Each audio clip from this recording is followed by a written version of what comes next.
Everybody. Oh, yeah, tested. And Tested and tested. And then the shots too. Yeah. How you doing, Carl? I'm puzzled. Oh, okay. Well, let's. I brought it, so I brought it over here. I have a bird feeder. Center glass, Yeah. this high, filled it with bird mix. Mhm. It has a cage over it. Little square things. I hung it up last night. I filled it. And the reason I know I filled it is I bought a cheap little scoop at a garage sale. And I was scooping it full and I snapped the handle off. Okay, filled it. Come out this morning. It was totally empty. Not torn down. No, oh, I had a bear a year ago. The bear was in the fall, the bear was out, so I ripped them up. No, this is, it's out on a shepherd's thing. But it's, I was sitting there last night, those little chickadees come out and they go in there and eat a little bit. And, a couple of the red bellied blackbirds can stick their nose in there. The blackbirds, you know, I've had the bears, raccoon, but nothing was bent over or He's here. There is no way in the world that birds can empty that thing overnight. There was like I know. 3 or 4, probably a quart of food in that thing. Covered. What I think, and it's crazy, is an act. What are you trying to say here, Lois? All the food. What am I trying to say? I'm trying to say, you gotta make sure you have that full Flu.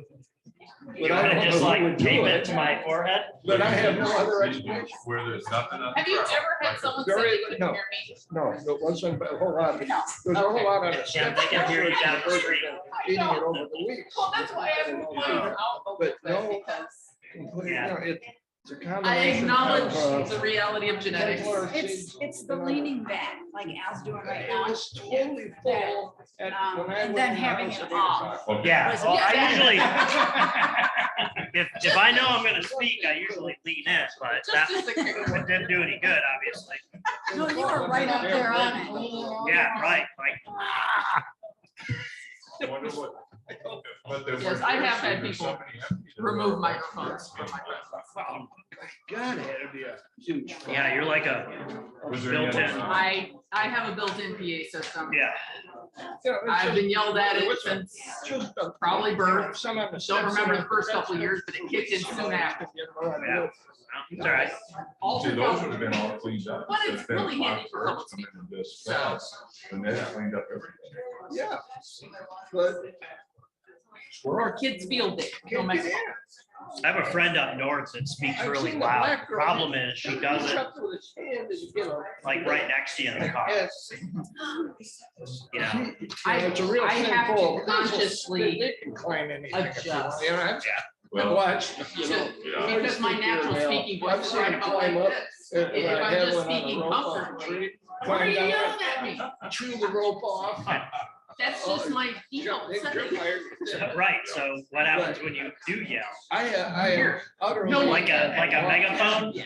I used to tell my kids, don't even pretend like you can't hear me. It Yeah. just doesn't work. Right. Well, if this moment, ask me, and I'm like, okay. But But I haven't, you know, I haven't heard of a word. for over the years, I it.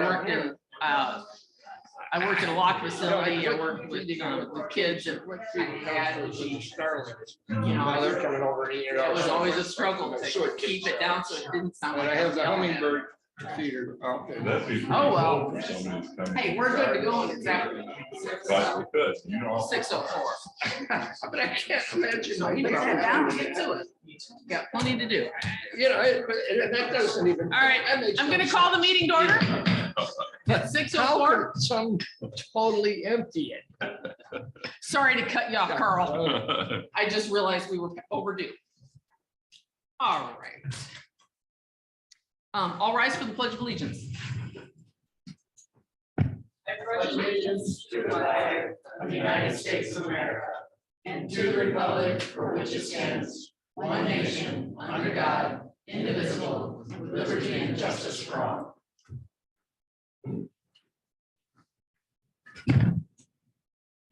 All right, roll call, please. Mangus, Yes. Jacobson, Yes. Keaton, Yes. Robel, Here. Darrow. Yes. Okay. Set and adjust the meeting agenda.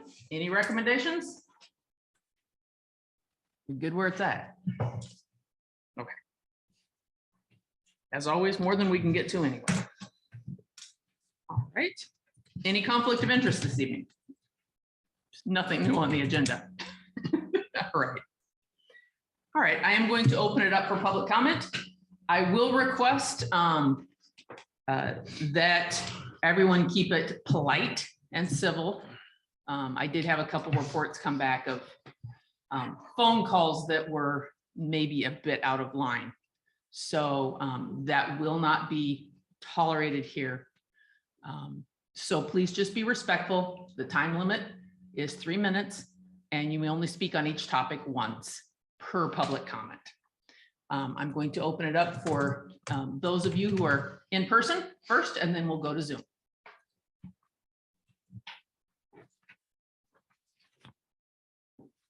Good evening, Vicki Beam. As I always say, thank you for your time and efforts. This has been a whirlwind for me. I wasn't really even attending meetings before the beginning part of March.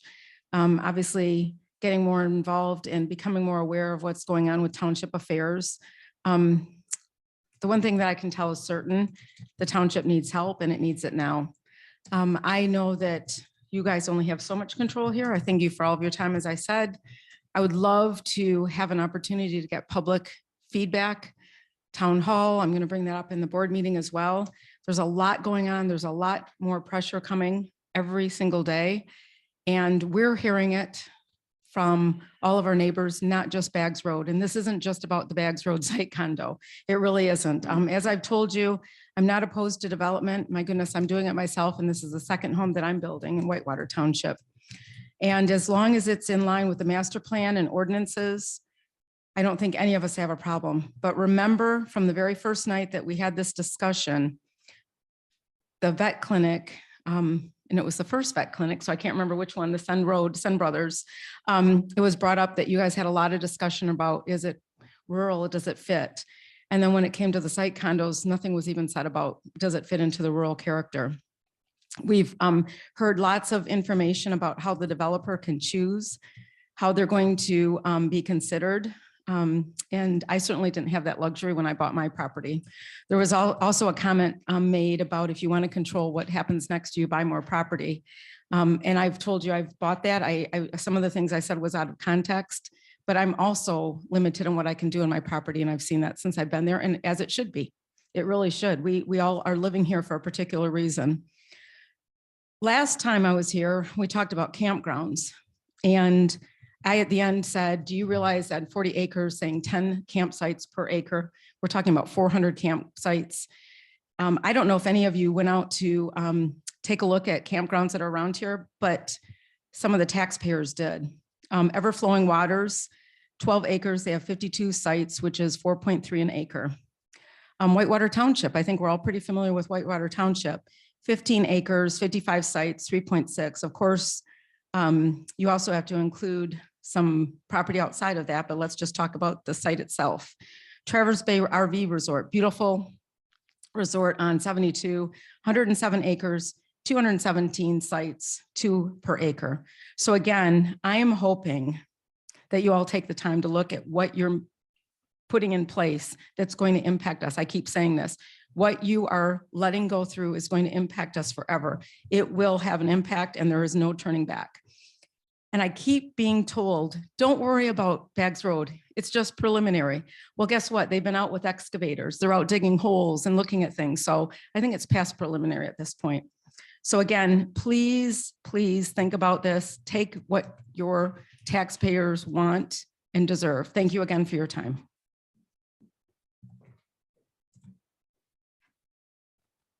Okay, do we have anyone else?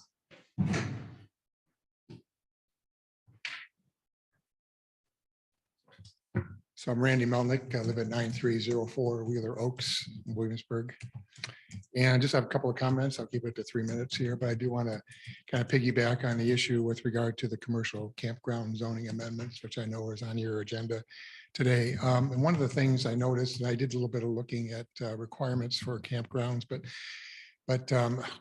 excuse me, one of the things I noticed is that we have 100-foot setbacks that are listed on the for commercial campgrounds. And I think we need to dig into that a little bit in the sense that setbacks typically describe how far from the property line a building can be.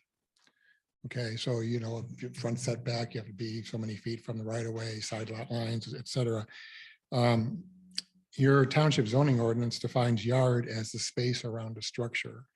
So all the issues with regard to setbacks are keyed into structure.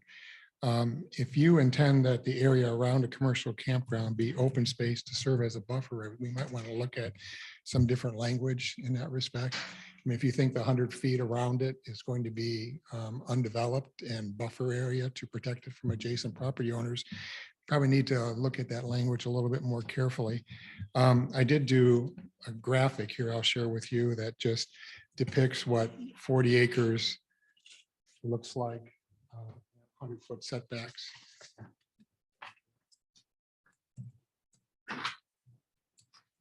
So anyway, this is 40 acres would be 1320 by 1320. You do the math and you come up with that being 40 acres. You show a 100-foot setback all around it. 100 feet sounds like a lot, but not on 40 acres. It isn't. So anyway, keep in mind this kind of graphic, and we're using the word setback and kind of using that term a little bit loosely. So that's all I want to say on that. I also wanted to kind of circle back to the Equine Center from last week or last month. I don't have any reservations about that project as a whole, but I do see a need for a more complete statement of findings and conclusions. From what I saw in the official record, we have 4 bullets in the minutes that talk about basic requirements. There weren't any conditions related to that approval, and that's certainly within your purview as a special use. And we spent some time talking about the 3 housing units that were included as part of that project. And the answer to that from the applicant was that those units would be used by veterinarians or employees of that facility. That really could have been made as a condition of that approval so that there wouldn't be any danger of those units being rented out or expanded in some way. So anyway, I just kind of want to flag that as an issue. So my 3 minutes are up, but thanks. Thank you. Anyone else? I don't know about anybody else, but to follow up behind Randy is a pretty big pair of shoes to fit. Right away, he was considered a conflict of interest to be part of this whole thing. And I hope you guys can do what you can to change that. This guy does his homework. He spends time, he looks at things in detail. We need him on our board. I'm part of Baggs Road. Let me rephrase it. I started as part of Baggs Road. That's where it starts. There's a lot of things with Baggs Road that don't add up. There's been a letter from Chris Grobel that's been sent. The comment I heard back was, I'm taking it with a grain of salt because he worked with us at one time. What makes anybody think that he's going to tell a different story from the other side? He's telling the facts. In that town, in that area, we have land division, site condo, play of words, 22 buildings on 30 acres, 22 residents, no green space planned. That's 22 septics, 22 wells, no plan on anybody doing any planned green space. We don't want to live in a city. Why are we giving somebody who doesn't even live in our township more control than what we have? You've heard many of us speak. And like I said, it's not just Baggs Road. That's where it starts. Baggs Road is right on the county, on a township line, Clearwater, Whitewater. So it starts there and moves this way. What happens when people start building houses and then they decide they don't want to be here? Then what? We've accommodated people, but we get to look at what's left. It happens. We have a developer that knew exactly how to come in here, who to talk to, what words to use to get that location. Now the property next to it's for sale. So what's that gonna do? Another 22 acres. Because that landowner didn't want to deal with the condos. He's divided his property up now in four divisions. As far as I know, and I'm not an expert, but as far as I know, there's only so many divisions on property in a certain amount of time. We need to really pay attention. If I wanted to live in Grand Rapids, I'd live in Grand Rapids.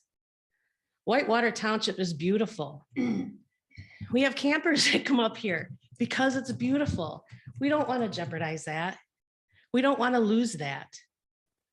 So please listen to us. We don't get any response back because that's not how this works. We talk to you. I feel like I'm talking on deaf ears because I don't get any response back. We need a public meeting. We need to hear the feedback. We need to know what you guys are thinking, what your thoughts are. Please. The future of Whitewater depends on it. My kids don't want to look at a city. They love the country. That's why we're here. Please listen to us. That's all I ask. And make sure that we're doing it the right way. Thank you. What was your Thank you. name? I didn't get it. Karen John Boyd. Pardon? Boyd. Boyd.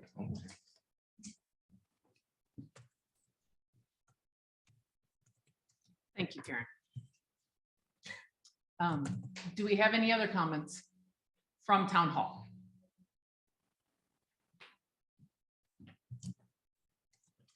Good evening. I have a couple of topics I wanted to go over. Most of them about the marijuana ordinance. Chris Fahey, the attorney, sent out an article, 5 Things to Know About Adult Use Marijuana Establishments in 2022. And it's online and I have a copy of it. Basically, he's saying that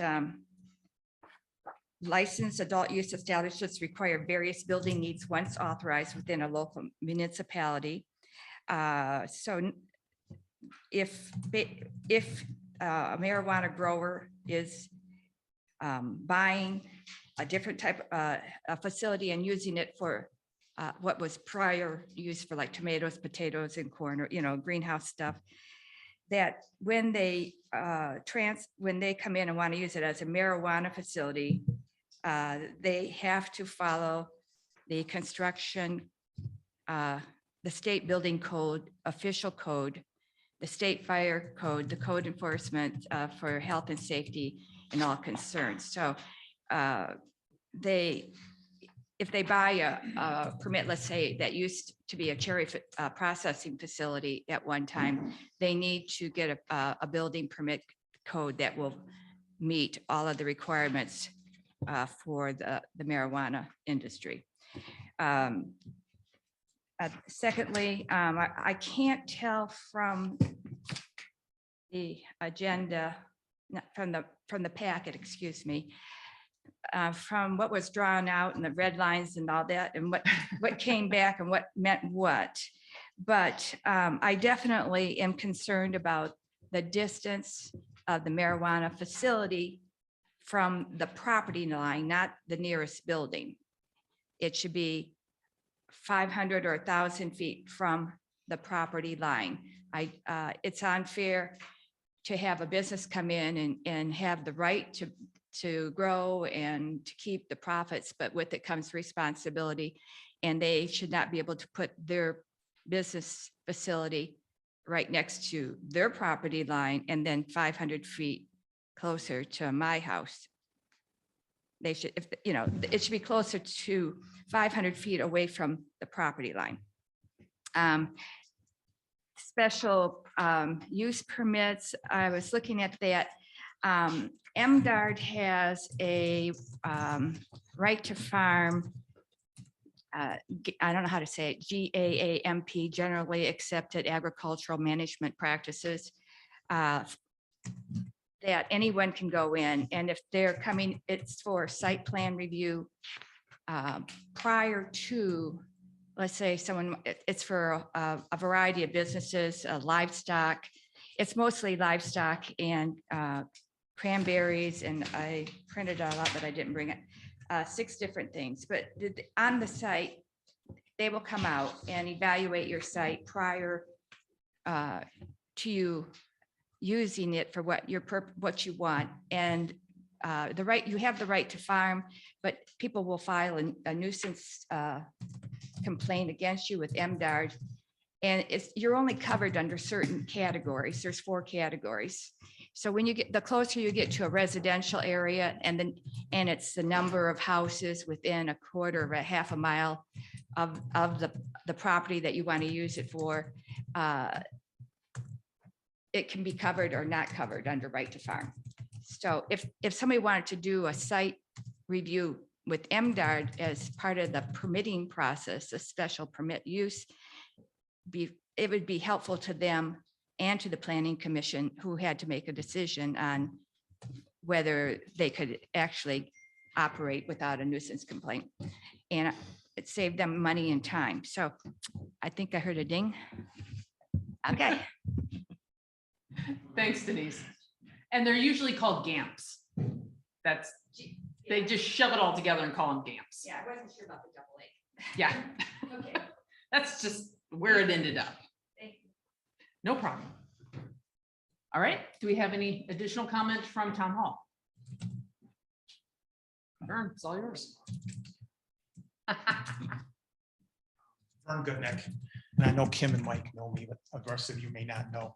I've been coming to these meetings for, at least the last 4 or 5 years, and I've always had the utmost respect for you people, because you're not even making minimum wage, and you're spending a lot of time here doing this, and I greatly appreciate what you're doing.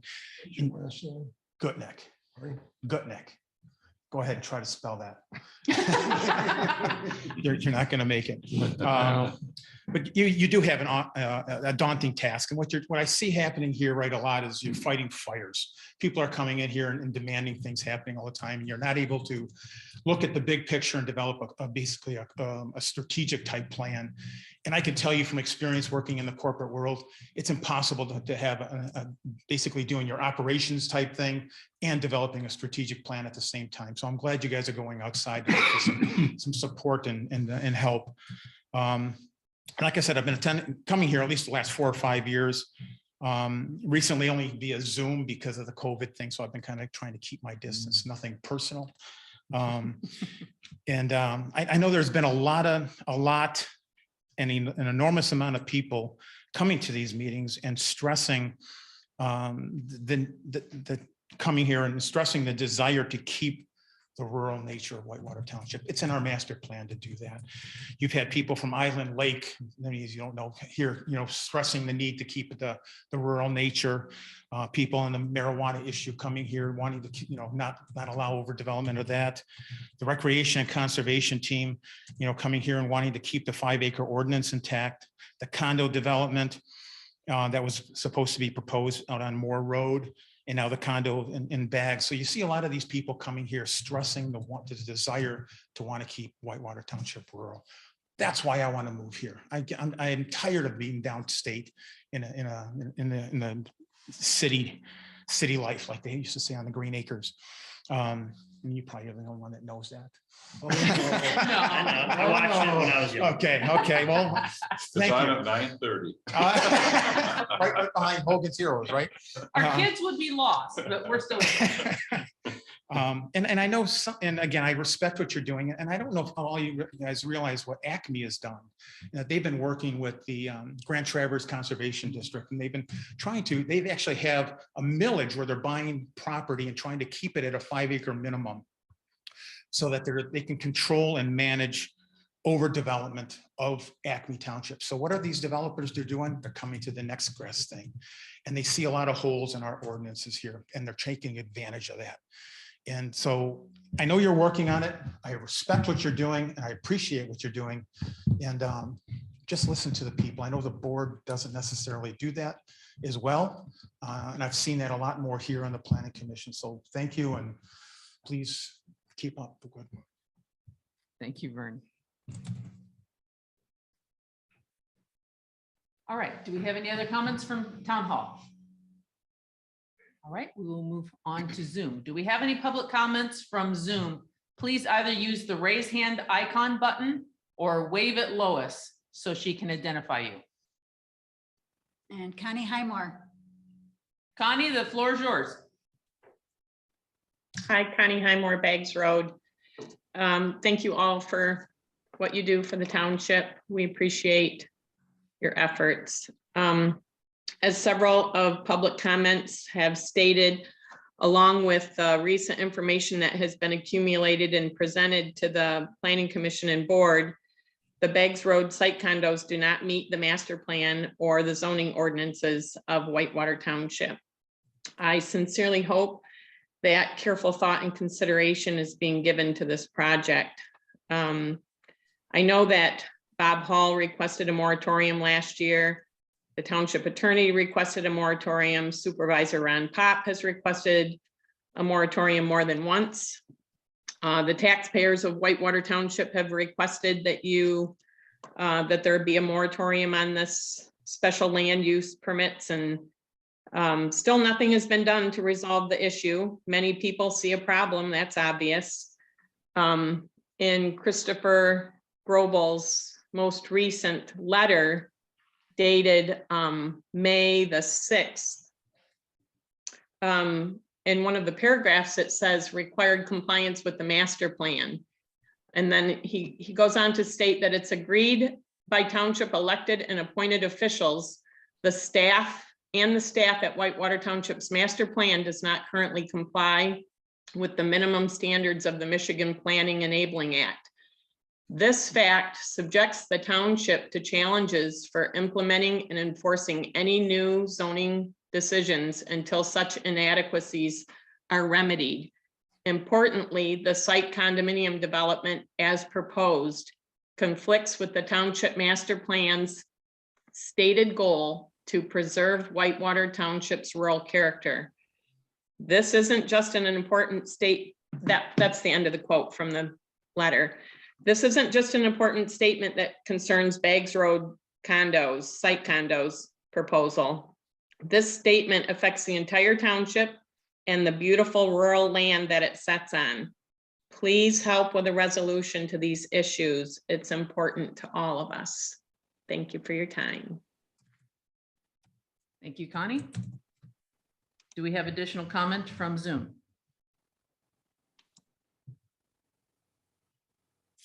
Nobody's got their hand up. Perfect. There's another shot at the end of the meeting. Okay. We will move on then. Normally, if everything was going per plan, we would be holding a public hearing now on Article 12, which was setbacks that we had scheduled at our last meeting. I want to apologize. I put all of my effort into double checking, quadruple emailing, and verifying that all the documents for Article 1 and Article 12 went to the attorneys in a timely fashion. They were to our attorneys before the weekend. I got verification. I sent notification out to the entire board with an update on the things we had accomplished during our meeting, including setting a public hearing. Apparently, I need a carrier pigeon or poster board because the notice did not go in for our public hearing. So just so you're aware, we should be having a public hearing right now. We are not, it was not posted, and I'm not going to hold an illegal public hearing. So that will be postponed. And when we get down to that line item again, we can decide what to do with it over again, seeing as how Plan A did not work. I have a little bit more on that I will bring up later in our reports, but just so you know, that's why that chunk of the agenda is not where it's supposed to be. We will move on now to minutes. If we can go through, starting with, I believe we have the regular minutes first, or sorry, special meeting minutes first. That was the meeting where we covered Article 12 primarily and got through it. Any adjustments or typos noted? If not, I'll entertain a motion.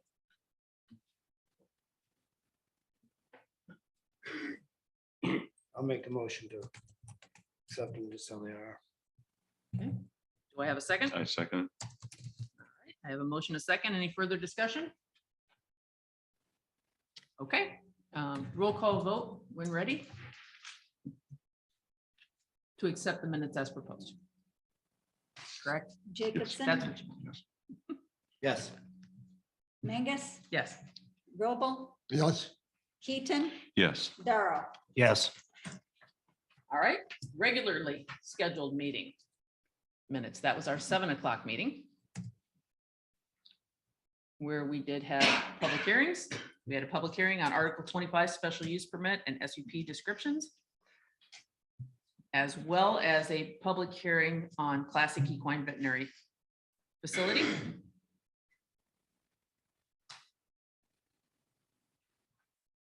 With a little bit more drizzle in here and there.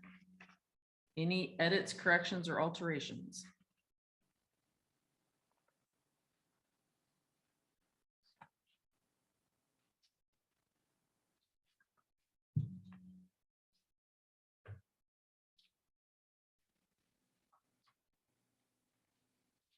Oh. Okay, where I'll correct that. Well, hopefully I'm looking at the right, or everywhere? the right thing where it says ZBA representative. Oh, okay. That was probably me, my apologies. Give me the correct spelling. EL, not LE. Okay, That's my dad's brother. so it should be EL. Yeah, WROUBEL. And that's how it is in the minutes? That's. Pardon? Okay, run through it again. WROUBEL. OUBEL. Okay. My apologies. I'm sure that was me. Spelling is my Achilles heel, and especially with names. Okay. Was that in the minutes, or was that just in our agenda for this evening? Just as under reports. Okay. Announcements, comments. All right. I'll correct that. Okay. Yeah, you probably just went off of my notes. Thank you. Otherwise, that would have gone on indefinitely.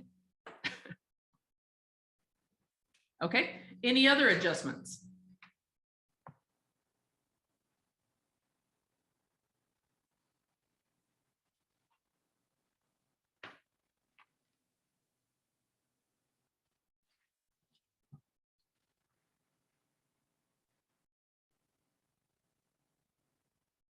It is already correct in the minutes. All right. I will entertain a motion.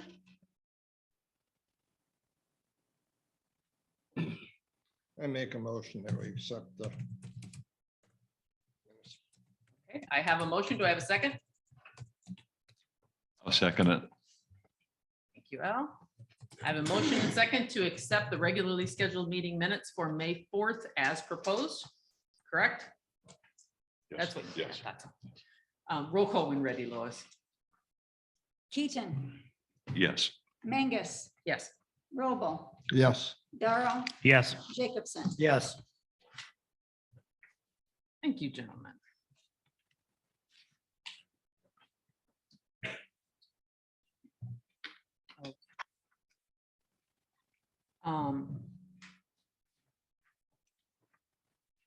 Motion passes on both, by the way. All right, under correspondence, we have 2 items. I included our notation from Mr. Melnick. His notes on Article 25 that he provided to us last month. You can bring your attention to those. And there was also a report submitted by Mr. Grobel I believe on behalf of the Bags Road Group, as to his notes on that potential development. There was one other item, and I'm not technically sure if it goes under public comment or correspondence. It was provided as correspondence, but I was asked to read it, so I am going to read it here if no one has objections. Okay. Dear Ms. Mangus, I want to share my concerns of the Bags Road condo development proposal. There appears to be numerous legitimate legal concerns with the development in relationship to the Whitewater Township Master Plan. I urge the Planning Commission to clearly understand how any hasty decision to approve could negatively affect our township as a whole. Please read if possible into public comment. Kim Elliott, Chris Road. So that was additional, that was not placed in our packet as it came in this morning. And it was short enough for me to go ahead and just include here.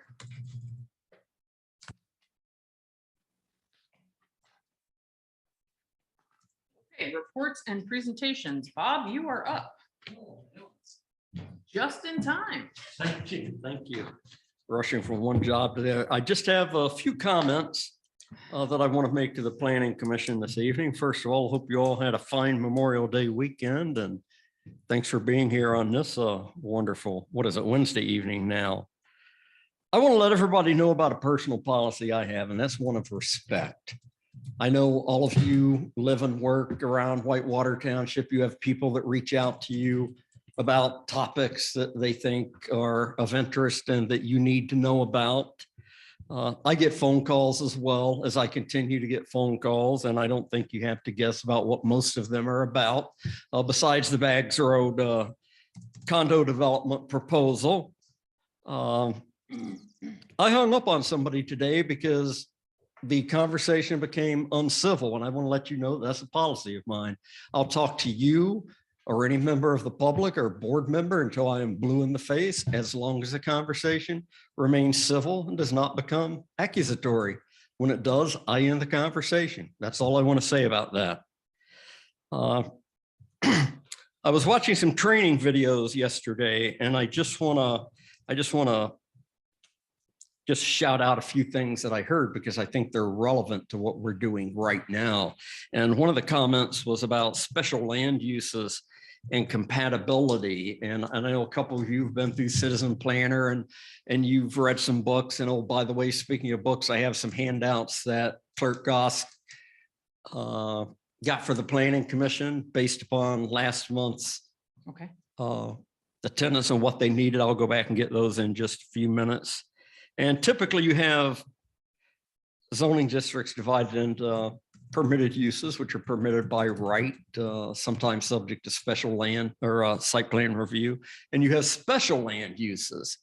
And it's typically explained to most of us that special land uses are just that. There's something about them or characteristics of them that need special attention or concerns that may be mitigated. And one of the examples that they used is when you list a special land use in a zoning district, you're saying that it's probably going to be compatible in that zoning district, but not everywhere in that zoning district. And I'd never heard it stated that way before. And one of the examples they gave was a manufacturing plant that needed to be sprinkled and it needed 3-phase electric and it was 200 yards away from the nearest infrastructure. It was a special use, but a planning commission denied it based upon it being outside of the use. They even offered to pay for the utility improvements, running the sewer and water and running the electric. And they said, no, that would just be an expansion of something that we don't foresee in the future. And I just thought that was a different take on when you're reviewing special land uses, looking at the exact location of it within that zoning district and whether it's appropriate for that site. One of the other comments they talked about that I thought was very relevant to what we've been discussing over the last few months is the relationship to the master plan and the zoning ordinance. In zoning, we're taught that your zoning ordinance has to bear a one-to-one relationship to your zoning map. For every zoning district on the map, you have a zoning district in your zoning ordinance that spells out the regulations. And they were asking, and I know we've talked about this, we actually have a section in our current special land use provisions or site plan about when we're looking at a development, does it comply with the master plan? And one of the questions was whether that's relevant or not. And most of the planners, or all of them, unanimously agreed that no, it's not, because the master plan is looking into the future and the zoning ordinance is the here and now. And the example they used is they had a goal to have a mixed use zoning district in the village area of the township.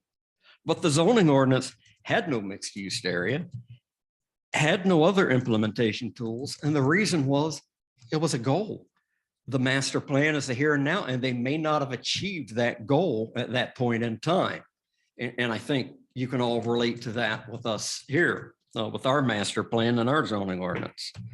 Now, my last comment. I'm not an attorney. I'm not here to give advice, but I do get paid to observe and make recommendations. And if I had the magic planning commission wizard wand, I would ask that the planning commission ask itself, what's really important on your agenda? If I could wave my magic wand and change your agenda tonight, there would be 3 things on it in this order. Marijuana provisions. Why? Because the township board has opted in through ordinance 59 and 60. Article 25. Why? I think that's pretty self-explanatory, that we need to separate the site plan review from the special use and make sure they have their independent standards and provisions like they should have. 3, master plan. Those are the only 3 things I'd have there, unless you had an active application that I brought to you that required a site plan review or a public hearing. And the reason I say that is, I know we're looking at Article 1, I know we're looking at Article 12, but sometimes when you become overwhelmed and you have a to-do list, there are some things that just aren't all that important in the scheme of things. And again, in my opinion, Article 1 and 12, is that important? Yes, but it probably goes to the bottom of my list. Article 25 is important because I think it's a legal compliance issue. Marijuana provisions, because the board's opted in. And again, Article 25, again, it's more of a lawful compliance issue and provide clear guidance to the planning commission during the site plan review and special use process. That's all I have this evening. Okay. But remind me not to forget during your meeting. I'll go back and get those books and make sure you get them. Yes, thank you. Yes. All right, chair's report. To piggyback right off of Bob, the materials that we requested, I have been told are in process. The book came out of somebody else's warehouse, so it's processing a lot faster than any of the rest of it. Right now. That wasn't trying to make you run, Bob. You're the one that got done. One of the issues that we had as you were looking at the stuff that came back from the attorney, I would hope that you all read the attorney's notes that came back with 12 and 1. He said he couldn't do the job because he didn't have a copy of the ordinance. Couldn't most of us say the exact same thing? It's not right. He didn't have the copy of the ordinance in Word format. Now, I consider that a fairly lame excuse since what we sent him was a paragraph long, really. I mean, even at their rates, that's a 15-minute job. But they are in the works, and we are supposed to be getting hard copies for everyone, fresh hard copies of the zoning ordinance. There seems to be a little bit of delay in having an agreement as to what the certified copy of our ordinance is. So hopefully that will get resolved at what copy and what version the board is comfortable giving us. That's part of why we have so many agenda items and zoning ordinance amendments that we're trying to stuff through as efficiently and also as thoroughly as we can go through them. So I wanted to make that note. I did have one other administrative note. Following up on our issue with public hearings. I have found I cannot track everything. So despite the fact that the chair does most of the paperwork on the PC, I wanted to ask you, Al, that's why I'm looking over at you. Yes, I'm putting you on the spot. Okay.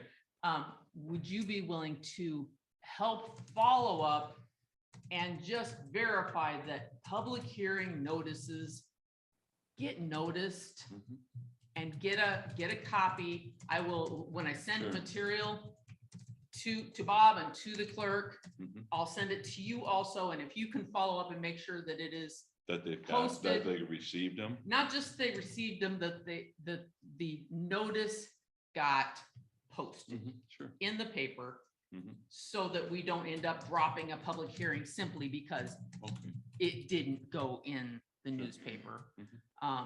You know, regardless of what emails I may get about, that's not my job. Well, I'm not allowed to do it. Okay. And it is certain people's job, and it didn't happen.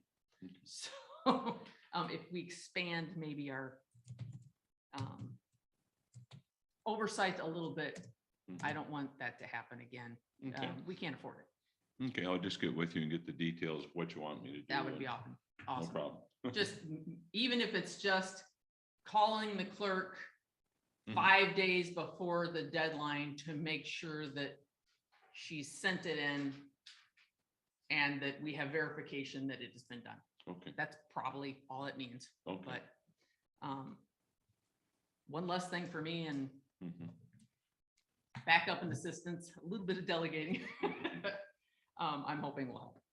So, all right, I appreciate that. We don't have a town board representative at this time. Carl, did we have anything from the ZBA? No, there's no meetings. Okay. It's in your future, Carl. Someday. That's Bob's way of telling you, here it comes. I will, as you're the ZBA rep, I did want to pass the other direction, a little bit of feedback I got. I got a couple notes of, hey, what happened? How come they did this? Because apparently the fact that the ZBA did not have a scheduled meeting wasn't posted on the website. It still said ZBA meeting 7 o'clock. And, Well, I was just told, well, I know, if and required. it didn't happen. So if you can send it back through the ZBA up your chain of command, that really they should be putting a note on the website when the scheduled meeting isn't needed. Who is they? Well, I believe that would come into the clerk's office again. I'm going to try to communicate with Cheryl. I mean, many people Okay, actually put it right on the posting of the publication that the zoning board of appeals, more than any other body, meets on an as-needed basis. And if you don't see an agenda posted by XX days before, then you can assume. Okay. Or put no meeting. and I apparently these folks went to the calendar. It was still on the calendar. They assumed it was on and came down here and the building was locked. So really, just a cancel would be a great thing. We'll have another. Can I just make a quick comment there? I came to the meeting last week. There was nobody here. My concern was the week before or the month before, it did say cancel.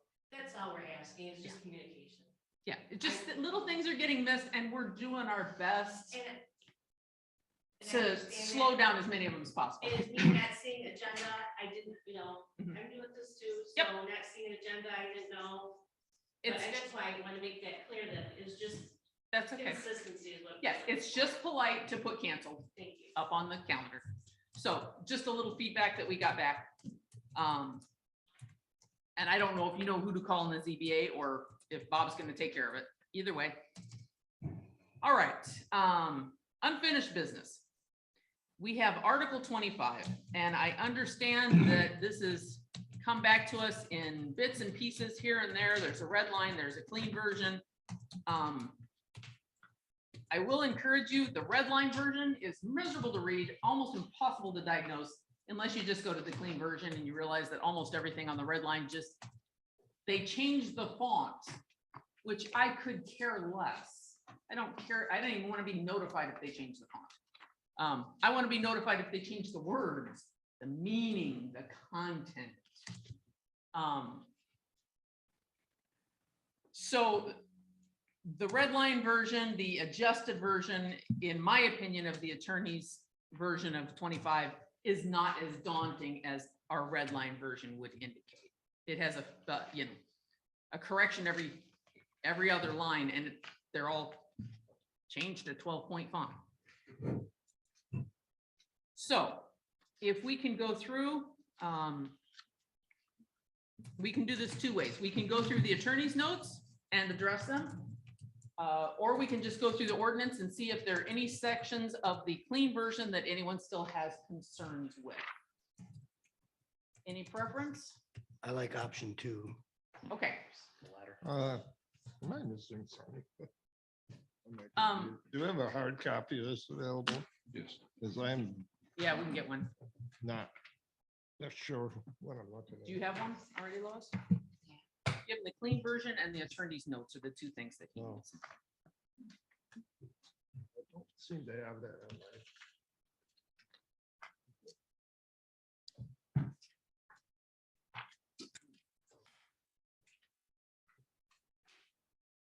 Which means I should have come in a few days ago.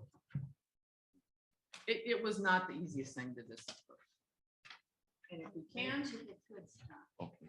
while we get that going, I'm gonna go ahead and pass these out. That's gonna show Kim when Hey, Kim, for that review of 25, this is kind of what Yes. I went over, and then I made some, 25. yeah, I made some notes on that. Yeah. Excuse me. Cool.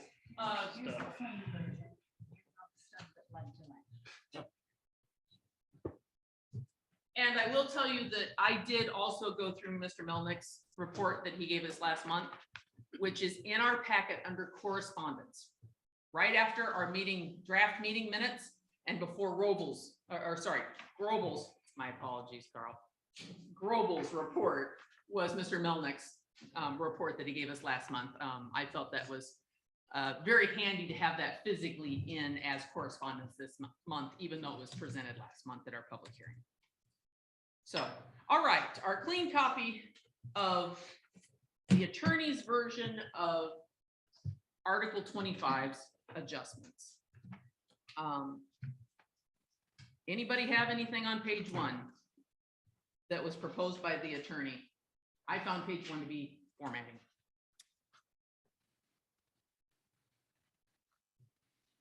Or minor adjustments like the wording shall be as followed and as follows instead of as cited. Not even part of the ordinance. Page 1, good? Kim, on, Yes. on 25-2103, are we there yet? Was that? No, I was just doing page 1. Okay. So 25, 25.10, A and B. Okay. Good? Okay. All right. Site plan where required. Pretty straightforward there. Section 3, 25.21 special uses. This is halfway down page 2. Anything on the rest of page 2? We'll go that way.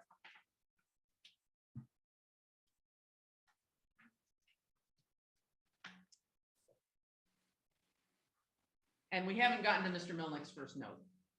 For what it's worth. For the most part. What are we looking at? We are looking at the clean version that was sent back from the attorney. That's the one. Yes, the one they just handed. And we're on the second page. Second, okay. In the middle of it, it says section 3. So I wondered if anybody had anything they weren't comfortable with on page 2. Why don't I see? Section, oh, okay, got it. Purpose, authority to grant permits, and application and fee.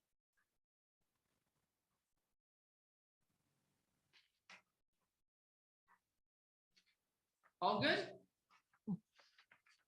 Okay, moving on to the next page, there were a couple comments.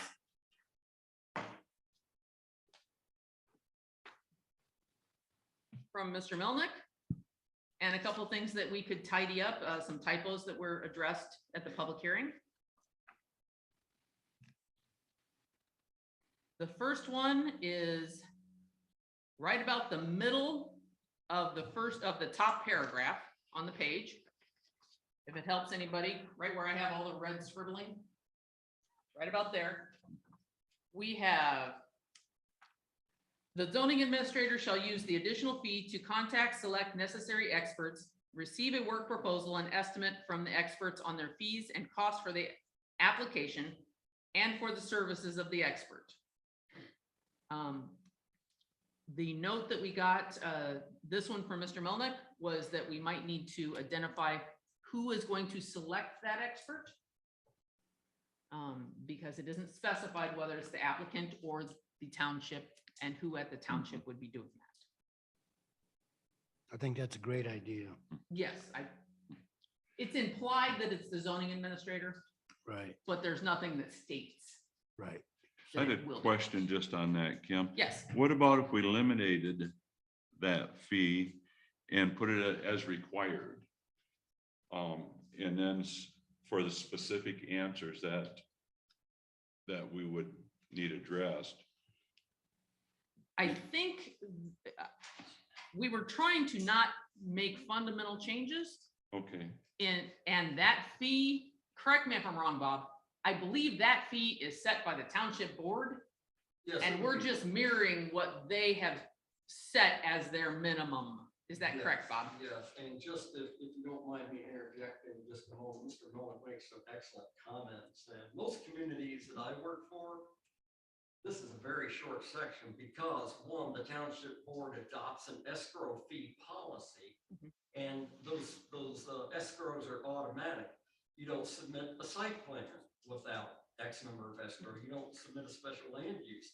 So once it comes to the planning commission, if you do not determine that you need the expert help, fine, the escrow will be immediately returned upon your decision. If you do decide that you need expert help, hopefully we don't have to decide who, when, and where, because most communities have these planners or engineers or whoever ready on standby to go to, and you don't have to negotiate no way to collect that escrow. The escrow is already on hand, so you can expedite the application. What I came up with was, let me see. Work performed at the township's request shall be done, which shall be completed by a consultant selected by the zoning administrator, completed or approved by the zoning administrator. As just a way to address who is selecting. We don't have an engineer that we always call. We don't have, at the moment, we don't have a planner that we call for consultations. We don't have any of those things that are established that are automatic. And they've rarely been needed because, you know, nothing was happening. And some of that was by design. So we need to designate who's going to select that individual. I was personally okay with leaving it the zoning administrator or his approval, because if it's just some additional survey work that we want done, maybe the applicant could add it onto his surveyor's responsibilities, if that's okay with us. If it's a different road study plan, then that might be, we feel like we need a different company to assess the same thing, because we seriously question that we don't need a stoplight on Moore Road if we're adding 600 additional cars, things like that. Would something like that work, Bob? Just designating, or would you feel more comfortable with someone else being the person who is designated to approve the consultant? Well, without being 110% familiar with the township board's policy of retaining consultants, I don't believe I have the authority. They don't have one. You know, like I I'm say, sorry. That's why you always build these relationships, so when something happens. I know. You're on the phone and you have these contacts. So they should have a policy. They should, I but mean, and that's how we can't make them do their job, and all we can do is try to fill in as many of the gaps as we can. Well, Let's then- not throw people under the bus. Then how about as needed? I'm Right gonna now, do we that. don't have one, and right now, if we need one, how about as needed? Could we say, for instance, we need somebody to look at this drainage to see if it's within the EPA, what they call waters of the US. You know, you'd be shocked what that, but we don't know that. But geologists or someone like who we used to use is Ferrier in Calcasas. To make, that's just a for instance. Mhm. But if you needed something like that, Mhm. then we could say, well, we need some help. Couldn't we at this time, because we don't have any other, nobody else, couldn't we decide, well, let's go get so-and-so and, We can't hire someone okay. directly. Okay. So maybe we could go with something, I mean, let me know what works for you here, Bob, because I'm trying to No, he just brought up a good. find point. something You know, functional. The planning commission is an independent statutory body, Mhm. and they should be able to work within their budget. And an escrow fee isn't an additional expense to the township because the Okay. applicant is putting it up. So I think I've got a question for the attorney. Okay, How that works. I mean, I'm not a big, and let me make this clear, when I say expedite, I don't mean hurry and rush. I mean, be prepared to provide due diligence when an application comes before planning. okay. Would it work? And I'm posing this to both Bob and the rest of the PC. Would it work to say, this is something we would like to address. We would like the attorney to provide us with a good route to do so, even if it said something like the zoning administrator in consult with the township board. You know, you're gonna have to figure out. I don't think it's outlined in the policy and procedures manual, because that's one of our requested pieces of material that we have not been provided yet. I just don't want it to have the appearance of me or the planning commission Mhm. or anyone else making an arbitrary decision. Well, I've worked with this guy, or I've worked with Right. this guy on a Mhm. project, you know, I know 3, 4, 5, 6 good planners and or engineers, architects that I've worked with, and flip a coin one way or the other way, it doesn't matter to me, but I'm still put in the position of saying, well, I'm not gonna go into yellow pages, you know, and just throw a dart at the wall and call somebody. And it could be something that we would never anticipate needing a report on. Does fruit A conflict with fruit B? I wouldn't even know where to go for that. But there are cases where that can become an issue. So, well, I'll, Do we have any Go ahead. issues in front of us right now that require this right now? Okay. that, not in my opinion, Bob. No, okay. Change in a moment. Yeah. Yes, it Not could. tonight. Okay. Or the second we pass the marijuana ordinance. There it is. Gentlemen, would you feel comfortable sending this question to the attorney for proposed language? I think that's the appropriate thing we should do. Okay.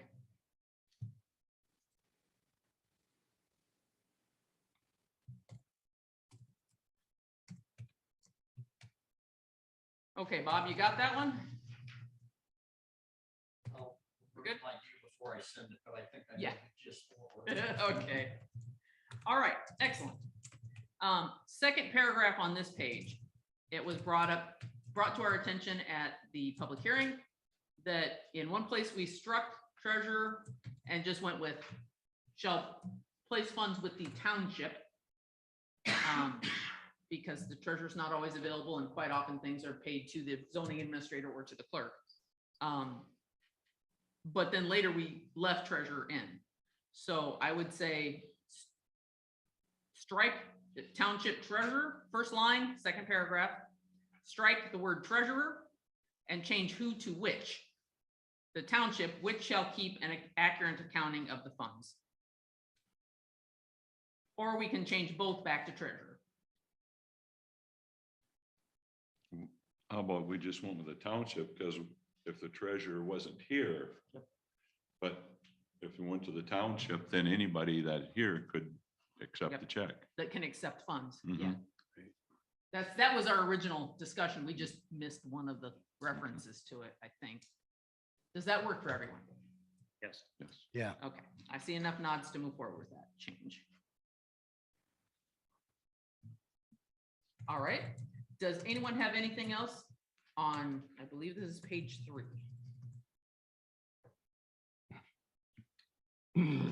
All right, we will move on to the page that has 25.21E at the Pages top of aren't the numbered. page.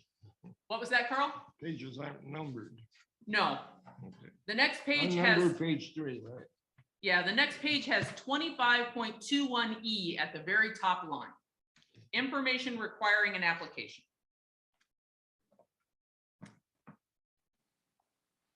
And this is one of the few places where the attorney had several changes he was recommending. A couple of them are minor, just shifts in syntax.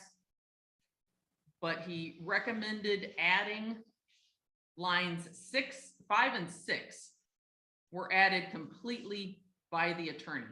Now, this is our list of information required for an initial application.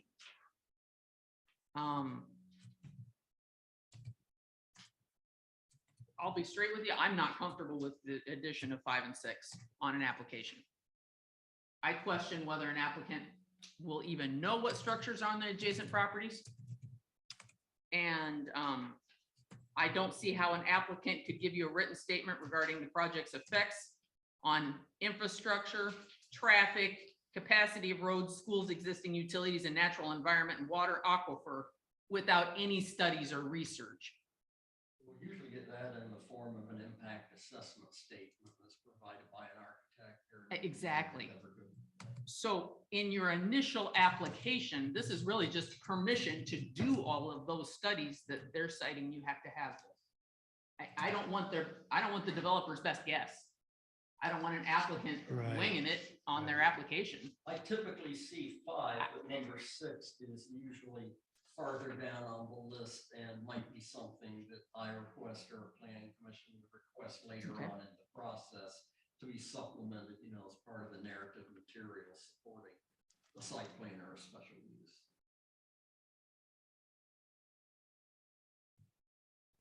So I put that out. That's my 2 cents worth. I put that out to you, gentlemen, for inclusion or removal. I would suggest that we remove 6. I agree with that. Bob made a pretty good comment, but if he sees this a lot in other zoning ordinances, it's there for a reason. I'm a lot more comfortable with 5 and 6. Yeah, Because Google Maps can tell you most of the adjacent. that's what I was just gonna say. With Google Maps, you can Property. pretty much see the Yeah. see the structures for sure. And if you just knock on your neighbor's door, you got a pretty good idea what they're using the land for. So leave 5 and get rid of 6. I would lean that way myself, yes. Okay. I'm good. You with was? that. Mhm. Or Yep. 5 could be intended land use. Well, they're asking land uses for existing structures on your adjacent parcels, not the ones that you can do. Yeah. So that would be is it a cornfield? Is it a Oh, right, okay. residential Yeah, home? I Is got it. it? Yes, that's something. That's reasonable. I mean, Yeah, People need to be aware of. more There might likely. be conflicts. And then number 6, that seems like getting a little ahead of the. Yeah, I don't see how Yeah. you'd have that Why you have accurate that initially information. before that get expensive and. Right. You need to have some indication that, it's gonna be approved. Okay, so I believe we have a consensus to retain 5 and strike 6. Yep, agreed.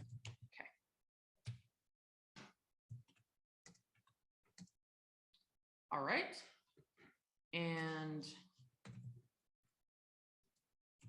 we did have another notation under notice of public hearing, questioning why we were notifying adjacent townships of special use permits within 300 feet of their property. They kind of just, it's my understanding, Bob, and this will go back to you again. It's my understanding that we notice, like the veterinary clinic, we notice Acme because we're required to do so. Absolutely. That would be the reason we're doing that. The original language online. You might have said that, was he referring to the 1 mile? Yeah, the 1 mile thing was, That Yeah. could be. That's not required. that, right. And Okay. that doesn't make any sense. That's not within 300 feet of the neighbor's property. All right. So to strike the 1 mile, I would agree with that. Just too far. And I think that may be coming out of our previous practice. I'm not sure.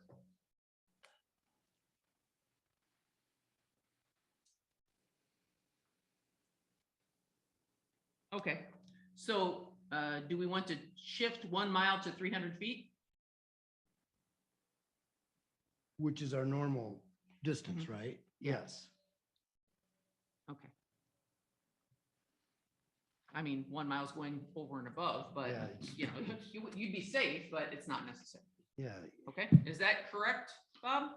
That's correct. Many times when they're referring to the 1 mile, they're just talking about another municipality, not everybody within that mile, but another township or a village or city, another municipal entity. Well, that's what this is. This is line G, and it's talking about notifying Acme Township that we have a special use that's going to be within a certain distance of their township. I've seen that a few times, but Is it supposed to be 300 feet? Is it supposed to be 1 mile? just 300 feet is what the neighbor states. Okay, And I think we should stick with that. Yeah, I think we should stick with that. Okay. Because you're just making more work for yourself somewhere down the line. I mean, the only logic that I can see in it is that you are required to have, you know, when you're doing your master plan, you notify adjacent communities. And because it's a special use, Mhm. you know, for maybe coordinated planning purposes. Would the PC be comfortable adding that to our list of attorney questions for touch up and follow up so that we can verify exactly what our notification responsibility is to Well, bordering counties? if we're following the township's guidelines, you know, or the state, then do we even have to bother him with that? Couldn't we just say, just make it 300 feet and erase the mile? I'd rather have the attorney specify simply because this does not only service to notify the developer or property owner and adjacent property owners, it also helps walk the planning commission through it so we don't miss things. Reading straight from the act for the 300-foot notice, it requires it, that the notice go to whom real property is assessed within 300 feet of the property that is the subject of the request and of the structure located in the zoning. Oh, I'm sorry, my bifocals are getting. Regardless of whether the property or structure is located in the jurisdiction. That tells me that, so when we did the vet clinic, I had to notify all properties within 300 feet, whether they were in Whitewater Township or not. But the notice that actually goes to Oh, Acme Township. yes, yes. That's not required. Okay. Right, so you didn't have to notify Acme Township about that, just the property Okay. owners. Yes. So is it something we want to just continue to do as a courtesy? Well, I guess to your question to the attorney, I think we should ask, why does the township need to be? Do we need to do this? Yeah, why do we need to notify another, when the rules clearly state in the planning and zoning laws, why do we need to, why is this necessary? I would prefer to, It doesn't seem necessary. I would prefer to ask because sometimes they have this rule here and this rule over here and they aren't always in the same location. I don't like it, but I think it's a good question to ask. All right. Pardon me a minute while I make sure I'm keeping my notes straight for the attorney.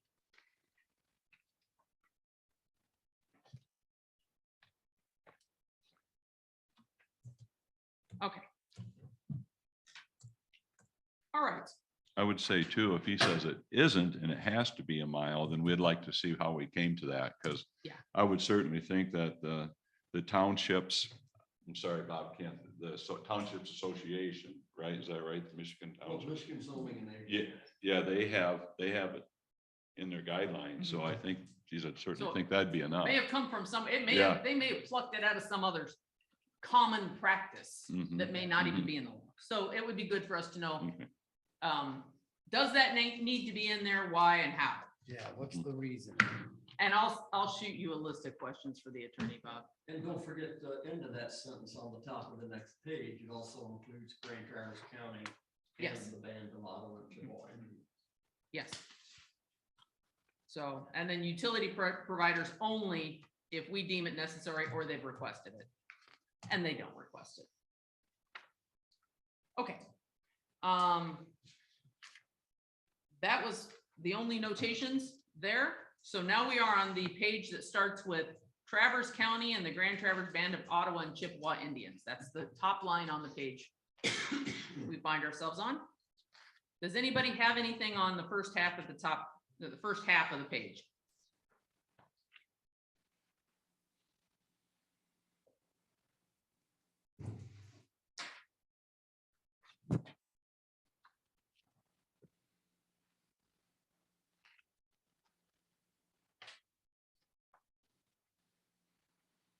Well, if we're going back to our 300 feet or our 1 mile, then why are these guys why are they singled out? And it doesn't go back to everybody. Why doesn't it Yeah. just stick with their 300 feet, let them know? Because it doesn't make a lot of sense that this one gets a mile, this one gets 300 feet, or this specific party gets notified, but everybody else doesn't. I think it should be standard, and then it'd be easy. If it's just 300 feet, then it's 300 feet. Unless there's a law somewhere that says it. That So it we'll- isn't. We'll Yeah. shoot it, we'll shoot it to the attorney and Mhm. process accordingly. Yeah. All right, hearings and decisions, 2521.H. That's the bottom of this page. We had a notation from Mr. Melnick that input comes from everybody, not just people that get a notice within 300 feet. Perfectly fair. And that's, we're kind of like, well, yeah, of course, but that's not what it says here. So Right, exactly. I thought on the top line, the planning commission shall hold a public hearing on the special use permit application. And if we finish that sentence with to receive input from the general public. Yeah, that's great.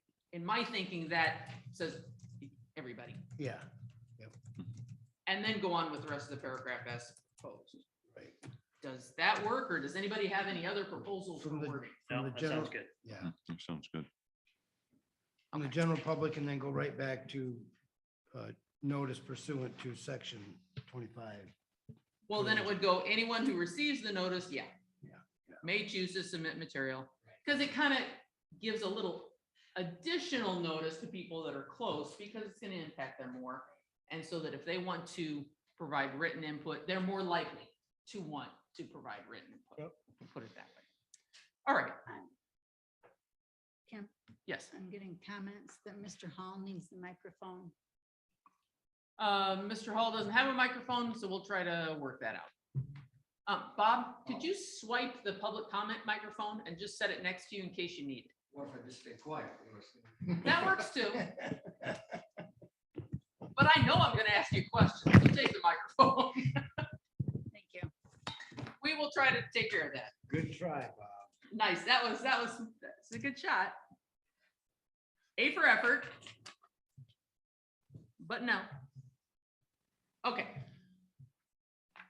We have that change, and then it goes on to give our lists after a public hearing and decision.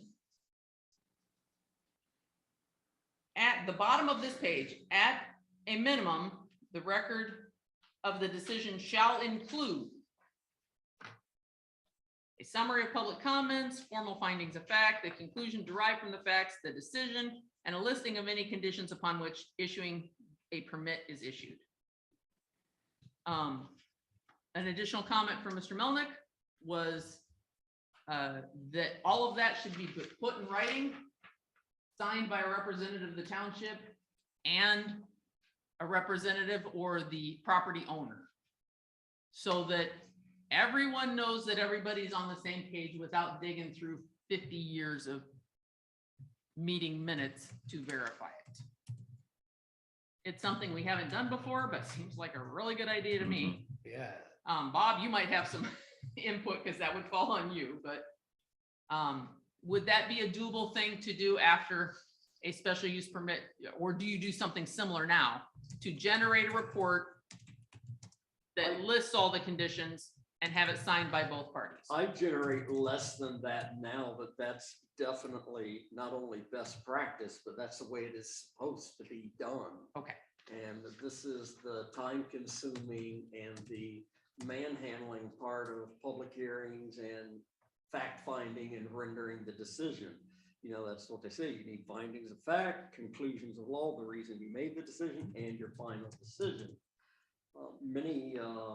I know in other communities, I basically copy and paste the site plan and the special use standards right out of the ordinance into my report. I give my administrative findings and I sometimes leave blank lines, and there's no problem with, you know, handwritten, you know, additions to be made a part of the record. And again, the final decision will be recorded in the minutes as well. Okay, and I had, let me see, for a proposal.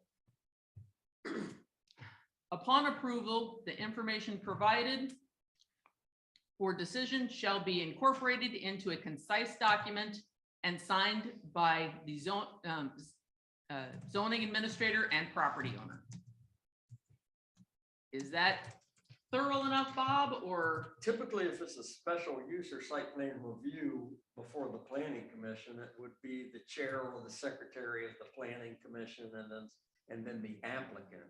Because Okay. you're the body that would actually be making the decision on that. Okay. So we would have to have the document drawn up, and then it needs to be signed by some representative of the township and the applicant. Sure. But we're not gonna have that at the meeting. Because May or may not, depending most of the on- time, we're not gonna have our depending on findings of context, fact but and yeah. all conditions ahead of time. Not here, not in my experience. But that's certainly something where someone could come in, and we could have a representative of the planning commission sign. Absolutely. What is your best recommendation for who should be signing that document? Is it the I still think it should be the chair or the secretary of planning. chair or secretary? Should we be specifying who puts this document together in our paperwork here? It's gonna be put together by the zoning administrator. Cause I'm not doing it. But No, do, I won't do, always what I'm do that. asking, Yes, we is, should specify. okay, yeah. Bob, would you feel comfortable either having the attorney or drafting a short paragraph to put after line 5, probably going back to the full width and specifying how we're going to, that the ZA is going to, or just state that the township shall draft.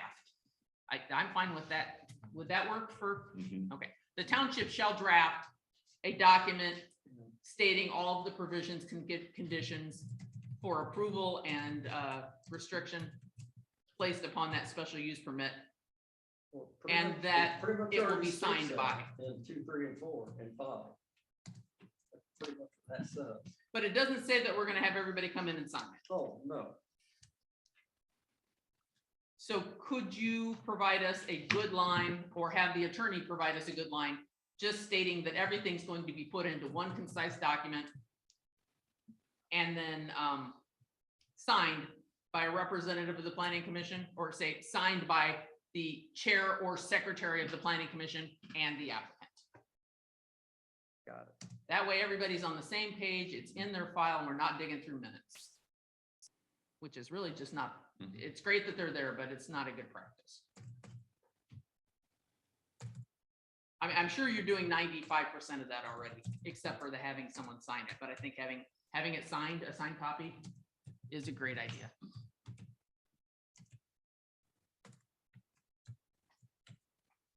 Okay, are we good on that section? Yep. All right, 2521 I believe. The only thing that's new here is under 2I. Which I have absolutely no problem with. Be in compliance with the requirements of applicable local, county, state, and federal laws or regulations. Absolutely. Kind of goes without saying, but Yeah. it won't hurt to specify. Is everybody comfortable with that Yep. attorney Yes. recommendation? Okay. Anything else from anyone else on this page? Okay. We'll move on to the next page. This one starts with the number 2, relevant to the social and economic well-being of the owners, etc.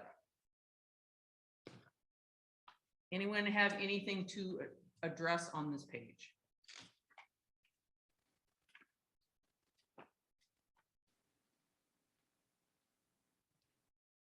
Mr. Melnick did have a note under K. It says that the applicant has to file that special use permit with the Register of Deeds. But in essence, the question was, how are we going to prove this? Do they have to come back and provide the ZA with a copy? Now, that might be the easiest way to do it, Yes. simply to state I've that. done that on multiple occasions. They have to provide our materials in a recordable format to the Register of Deeds and bring back a copy of that recorded document. There you go, right there. How about the application, all other information relating to the special use permit, and a copy of the filed deed shall be filed with the township by the zoning administrator, or shall be, well, we want it provided by the applicant. Right. We can simply add a sentence that say, a copy of the recorded deed shall be provided by the applicant to the zoning administrator. Well, they're not necessarily recording a deed, they're recording the special land use. With the Register of Deeds. Yes, Sorry, with the my Register of Deeds. same location, different thing. Yes. Thank you for the correction. So the applicant shall provide to the zoning administrator a copy of filing of the special use permit right. with these, okay. You have to add a copy of what? Yes.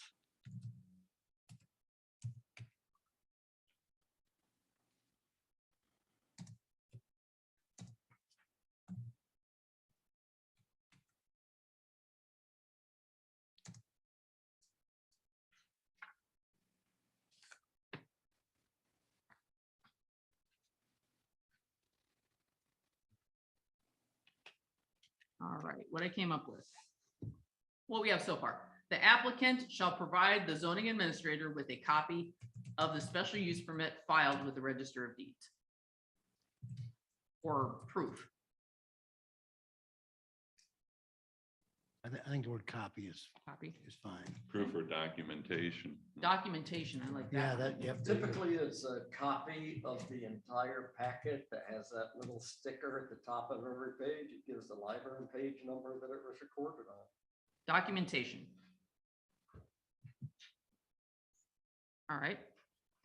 And Bob, as we go through, especially these areas that we've highlighted, as we're coming back to them again to process for public hearing, please let us know if you feel any of the wording, especially on these changed areas, need to be tweaked at all to accommodate your normal practices and our township procedures. Okay. We're doing pretty good.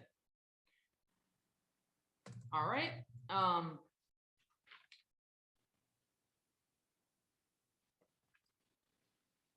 Anything else under security requirements or record of land use permit? Anybody else have any other notes? The next note was 2521M, amendment of special use permits. Mr. Melnick had several comments. I believe most of those were addressed by the attorney's recommendations for adjustment. What they did, we had not specified, for anybody who hasn't cross-referenced with other parts of the Article 25, we have a section that spells out what a minor and major amendment is for the ZA. My understanding from the attorney's notes is they simply took what we already consider major and minor and put them into the body here of the ordinance. Does anyone have any issues with the adjustments they made to M?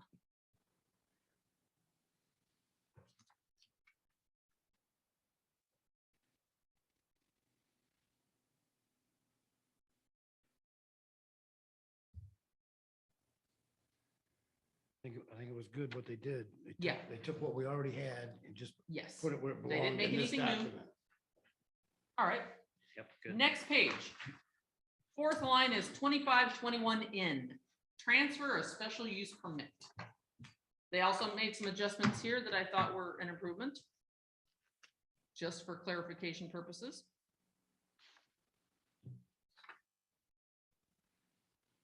Kim, I had a question on that. Yes, Why would we need to transfer a special use, once we grant a special use permit for that property to be used in this, for this reason? Why would it matter if it was sold to somebody else and they're gonna use it for the same reason? If it's a special use permit, shouldn't it run with the land? it does run with the land. Okay, Right. However, the, someone buys classic equine after they get it up, and it exists. They may not want to use it for equine anymore, then So- they have to come back. for whatever else they're gonna use it for, And if it they- needs a special use permit. they Maybe have they're gonna make a restaurant, who knows? They have to come back and get another permit because it was special used for this. Yes, And it doesn't matter how many times it's sold or bought, as long as it's used for that, we yes. should No be happy. problem. It can be horse, veterinarian indefinitely. Mhm. But if someone decides to make it into a Cracker Barrel, They're gonna They need, start they over. need to come back. It was only Correct. granted for this, but as long as it's used for that, correct. have fun. It goes with the land. Now, Goes with the land. the one notation here is that after you sell the property, you can come back for your deposit. We're I don't think not so. holding their money. Once they're done with the special use permit, we give them any money back. We don't We don't refund, do we? retain Carl? funds. If you read into that paragraph a little further, really it's breaking it down into any security or performance guarantee that we have Yes. on file, because larger projects sometimes are completed in phases and you're Right. required to put up performance guarantees. If they sell the property in the middle of the project, the zoning runs Yep. with the land. But now you want to make sure that that security guarantee also gets transferred to the Mhm. township. And I've only done that one time in 22 years where I did not refund the security to the original landowner until the new landowner came in and deposited the Yeah. security in the township. The only thing I saw in this section was where it says, their required security, I would add, if any, from the township zoning, that they get back, if there is a security, because 99% of the time around here, there isn't a security that's running with the land over a long-term basis. Now, if that was required and it was a security and they sold the property, couldn't that transaction take place between them? And It we would and we depend on- keep our money. If you made the deal and let's say it's, $100,000 for whatever it is, then you bought it, then he has to pay you the $100,000 because now it becomes his security. It depends on what their purchase contract states. Mhm. Because sometimes owner A is bailing out because he needs that $100,000 back because he's gonna lose something out over here. And so he's fire sailing a property to get out from under it. It's just, That would the new guy cancel. coming in is gonna have to put the same deposit to pick up where the other guy left off. Would that then cancel the special use permit? Because if he takes the money, we don't have the deposit. Well, guy B, correct me if I'm wrong, Bob, guy B would have to come in with the money before guy A gets it back. That's exactly. how it Perfect, works with perfect. security. And then if he wants to continue with the same Perfect. process, Yep. if he's gonna use it for something different, get guy A back his Yeah. property and he has the land. Yeah. And he can pick up from scratch. Is that correct, Bob, in the That's pretty process? much it. Okay. Are you okay with adding the required security, if any? Yeah, yeah, for sure. Okay, and are we good with the rest of that paragraph? Understanding what it's doing. I believe it, yeah. Okay. We haven't dealt with it a lot, but that doesn't mean that's not coming up. All right, construction code permits, yeah. Why would you have to say if any? I don't understand that. If there's a deposit, it gets it back. If there's no deposit, there's no issue. I don't think you need those words. I mean, When I read it, it was implying that there would always be a deposit, I guess, and it Is there? confused me a little bit. what if there's? That's why I thought adding if I any don't would really help. care. It just seems to me it's wordy. Okay. Don't need it. If there's a deposit. And the thing is, when you do use, if any, that gives them an opportunity to search and see if there was. I mean, like you said, if there isn't, there is or there isn't, I guess the person should know if there is a deposit. I don't really care. It's just. Well, I mean, depends on how far through the process they are before something like this would come into Yeah. play. So in The some guy's gonna want circumstances, his there money might back. be, He's Yeah. selling the other property. circumstances, there Yeah. probably He's might gonna not. know if he had a deposit. Mhm.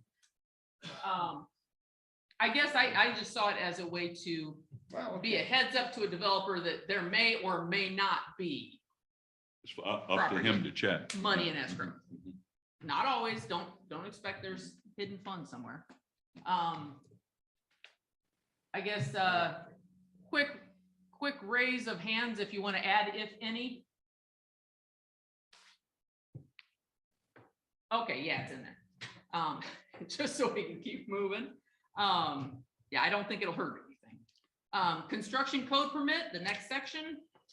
There were a few adjustments here, I believe, from the attorney.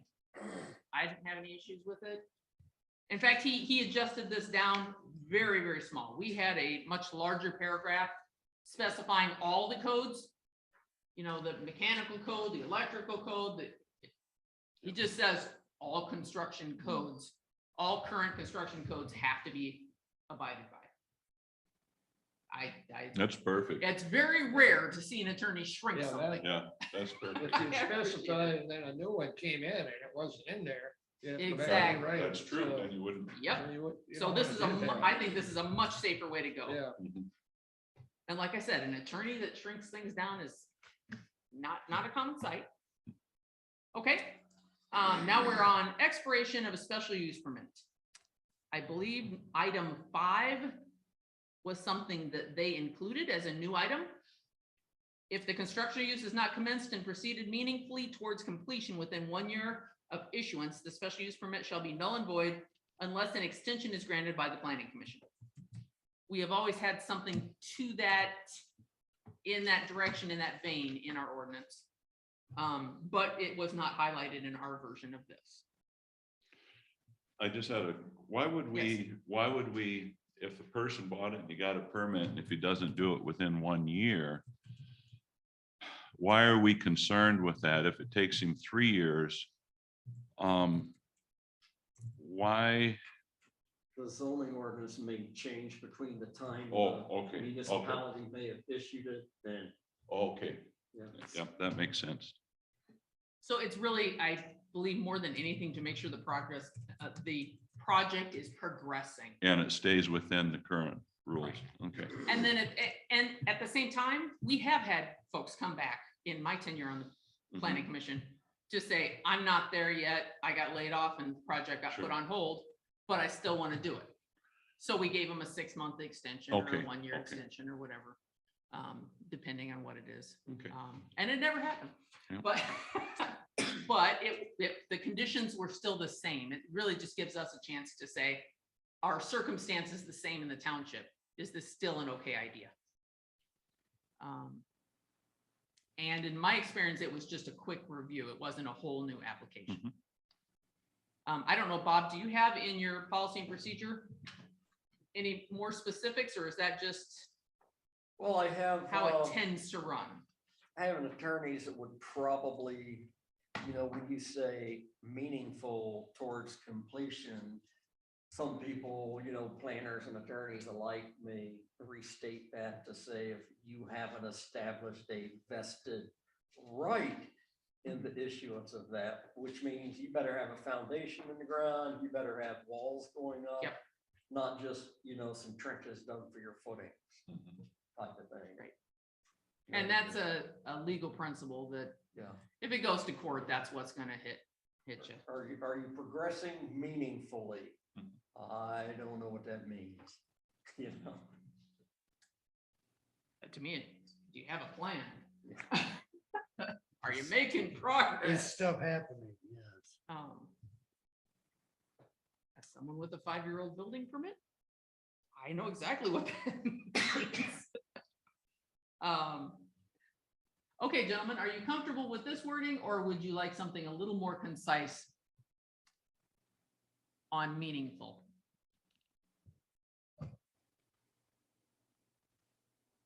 I think it's good. I do too, because it's got that 1-year clause that tells them automatically, I better get going. Okay. I'm seeing enough heads to say that that one's good. That was a change from the attorney. All right, violation of special use permit. Well, wait just one Oh, yeah. minute. Number 4 is talking about what Mr. Milnick brought to our attention. Yes. And have they changed this enough to address what he's talking about? Or did they change it at all? I believe so, between 4 and 5. What we had originally, thanks for catching that, Mike. What we had originally was that the zoning administrator had to track them down and warn them that their time's running up. What this says is you have a year. You need to come back to us before it's up. And if you have, like a classic equine, didn't have a horse in there for a year and weren't sending vets out from that any longer to do outside services, well, then there's a question, is their special use permit, is it still an equine veterinary establishment? If they have altered, if it's turned into a tack shop.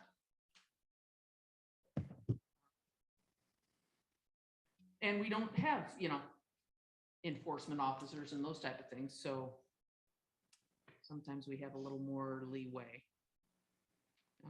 But I think it's reasonable to put it on them to come to us. What was that, Carl? And that's where it says, the notice of expiration shall be given to the property owner in writing. Yes, By who? by the zoning administrator. If any. Yes.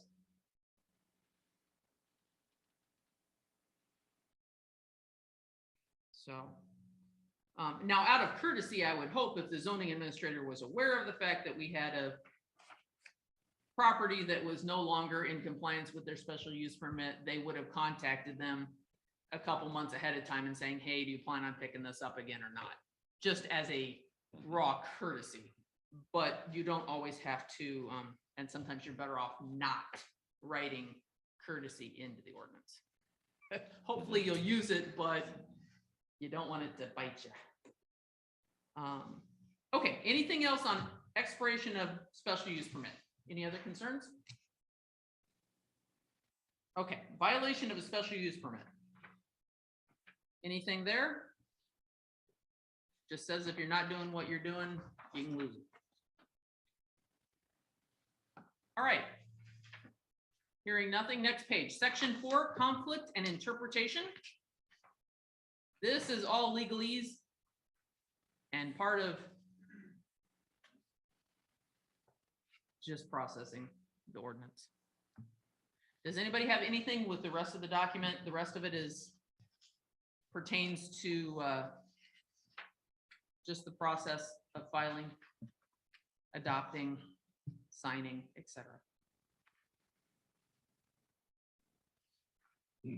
Yes, question, Yes, because I have a tough time following this. Carl? Everything in the computer. I can't even hear you. Oh, I'm sorry. When I downloaded the agenda to the computer, this has numbers, this has letters. And that drove me nuts trying to keep abreast of where the hell I was at. Well, that was Why simply, is that? that's simply because the one document, I believe you're referring to Mr. Milnick's document. He just numbered the next item in the row. No, I'm talking about the agenda that I have on my computer that I got from Cheryl. This was the agenda for the meeting and it has no letters. When I was sitting at that last meeting, I couldn't follow anything Oh, because we're not the same. part of that was, previously, when we got this ordinance back from Mr. Grobel, he had used a different format than our zoning ordinance uses. So I had to go back and go through and I wish I format knew. everything. Well, I wish that had been clear. My apologies, and the problem is I couldn't change it quickly because it was written in a different file. I believe he uses Apple. So I couldn't, I had to cut and I paste just the wish whole I'd done it. I dang wouldn't have page. bothered looking at the computer. Yes, so my apologies. It was one of those things where we had to get it cleaned up and formatted to match the rest of the stuff we do. A lot of other townships have gone to a numbers only formatting. We don't have that for the rest of it. So you're not the only one. A lot of folks had problems, including myself, with that.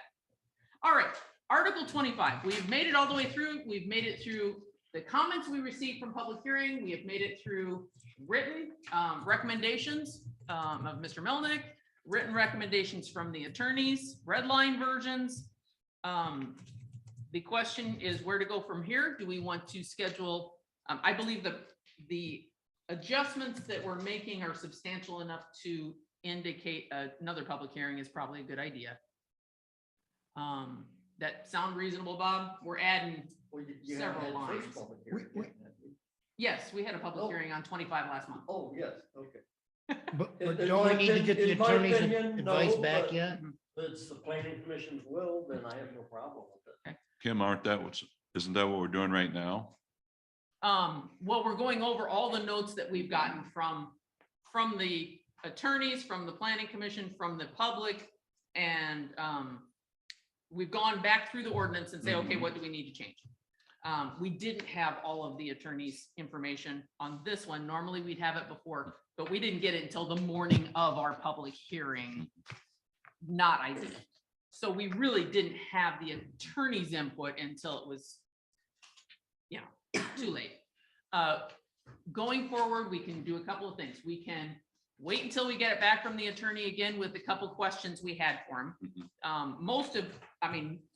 95% of what he's proposing here in his clean copy, we're going with. There are a couple minor adjustments and a couple of questions. I think we had 3 questions for him. Do we want to schedule a public hearing again for next month? Do we want to get the questions back from the attorney, look at it next month and schedule it for August? So we wouldn't be passing this forward to the board until August, or do we want to try to shoot for July? I think we could do it in July because there's only 3 questions. We've Everything looked at else is everything. approved except that. So it'd take us 15 minutes to probably pass it and be done with it. It's very minor. I'm okay If with that. everybody's okay with that. And I think we can have it back from the attorney in time to Get it done. Yes.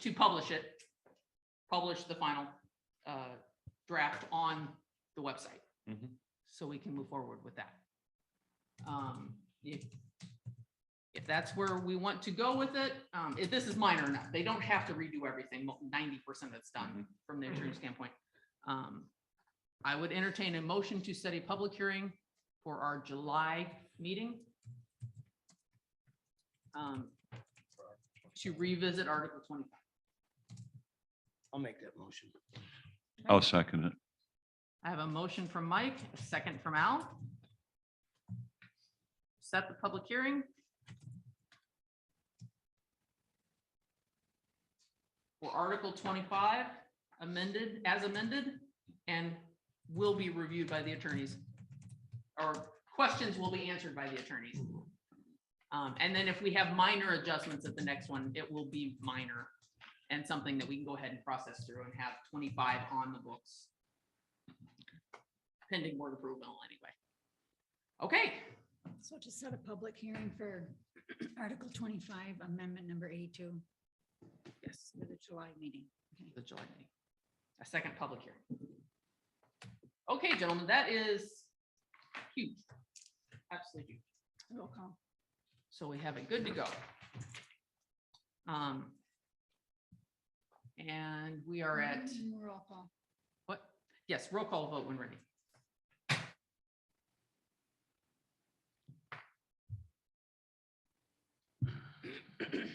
And just for mine, does this also cover number 2? Because that was the special use permit part of the site plan review amendment number 82.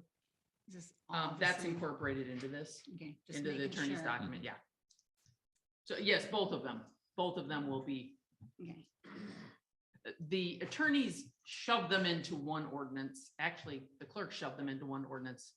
We had planned on addressing them separately, but they kind of got squished together anyway, so they'll still be squished together. Yes, I know what you mean. Okay.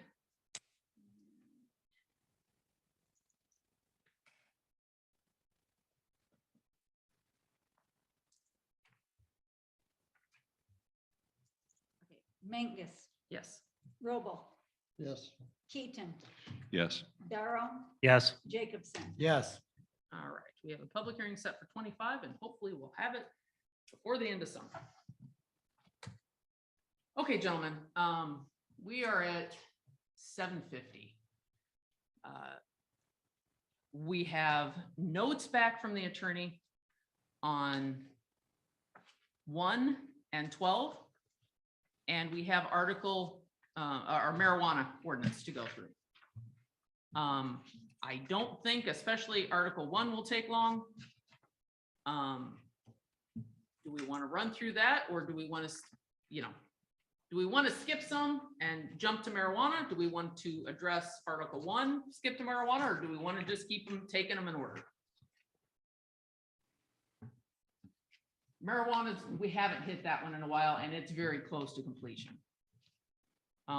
Article 1, I think even with the attorney's notes, will take about 5 minutes. Then let's do it and have it done and off of our plate. Yeah. Agreed. All right, I hear enough yes to go with it. Okay, we're gonna move on to Article 1. Preamble. The attorney didn't have clean versions, edited versions, redline versions, or anything for us, because there were some logistical issues. But he did send us his notes. In a nutshell, I had missed that a lot of the purpose we cover in Article 2 of our zoning ordinance. All of the issues that he had with our proposal was with the purpose section. It wasn't broad enough. If we simply cross off Article 1 short title, cross off and purpose, and delete purpose from the bottom of the page, everything meets the attorney's recommendations. And really, we shouldn't put purpose here because it is addressed in the next article of the zoning ordinance. Does anyone have an issue with that?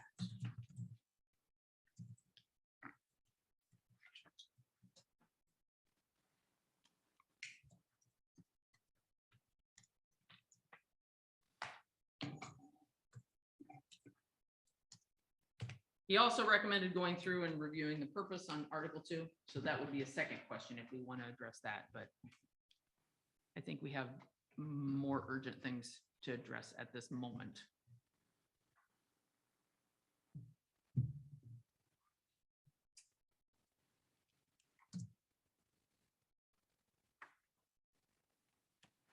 I think it's the changes. It's fine. So we're going to drop the word and purpose, and then we're going to drop 1.1 purpose. Just drop it off. And we can come back to Article 2 at some point in the future. Yep, I agree. Does that work? Okay. Then I would propose, I would entertain a motion to make this a separate public hearing for next month for our final approval. We already have attorney's notes. There's no more notes to be gotten. He can format it for us if he wants, but it's all set, and we will have that top paragraph is the important thing to be corrected. Does that work? Motion?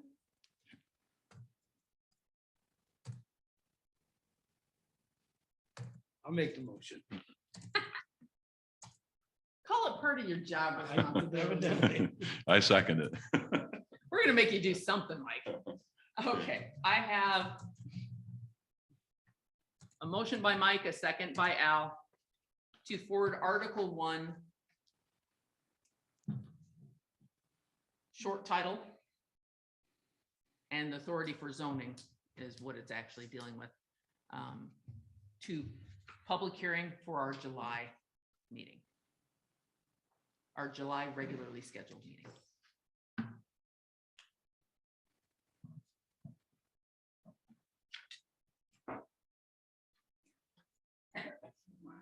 Public hearing. It's for one Article paragraph. 1. There's no reason the attorney shouldn't have that one all set. And he's already looked at it. And roll call when ready, Lois.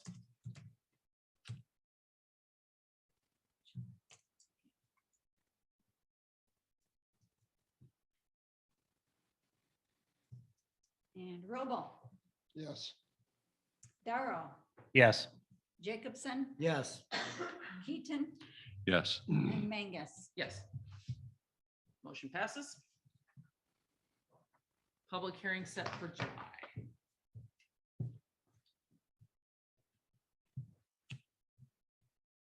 All right.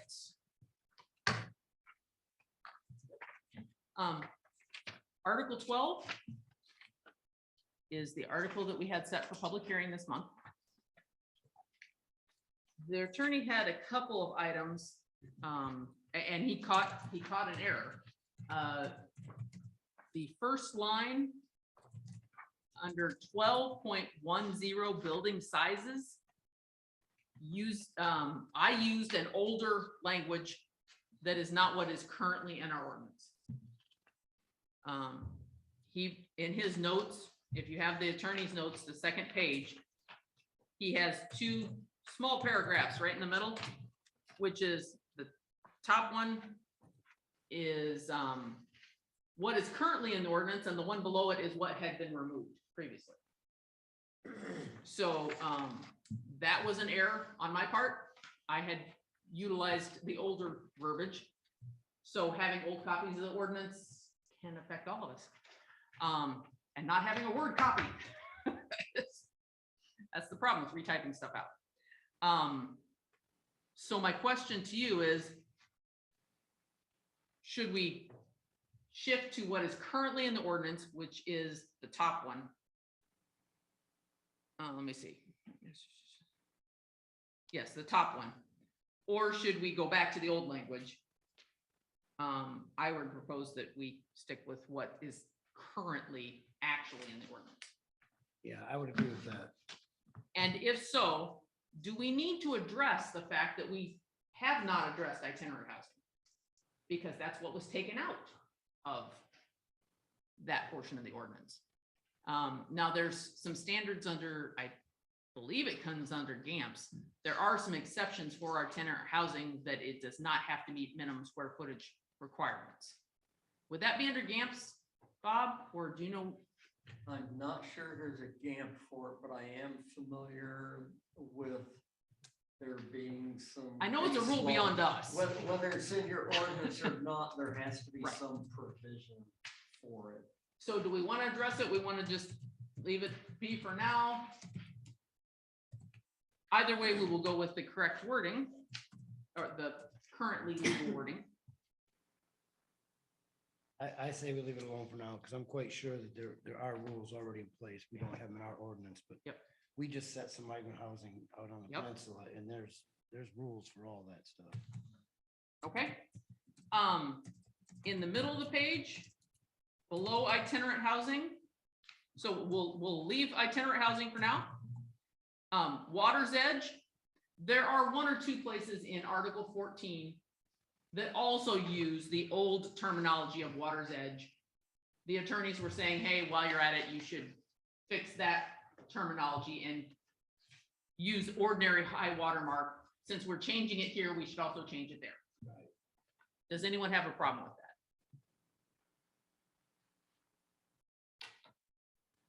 Speak up. No, that sounds, I'd leave that. Yeah, I'd leave that. Okay, So yes, I agree with them on that. And let me see. The other major recommendation that they had was they wanted to look at a whole bunch of other ordinances, but they felt that setbacks was not the proper place to address any changes to the campground guidelines other than just the setbacks. So we could perhaps drop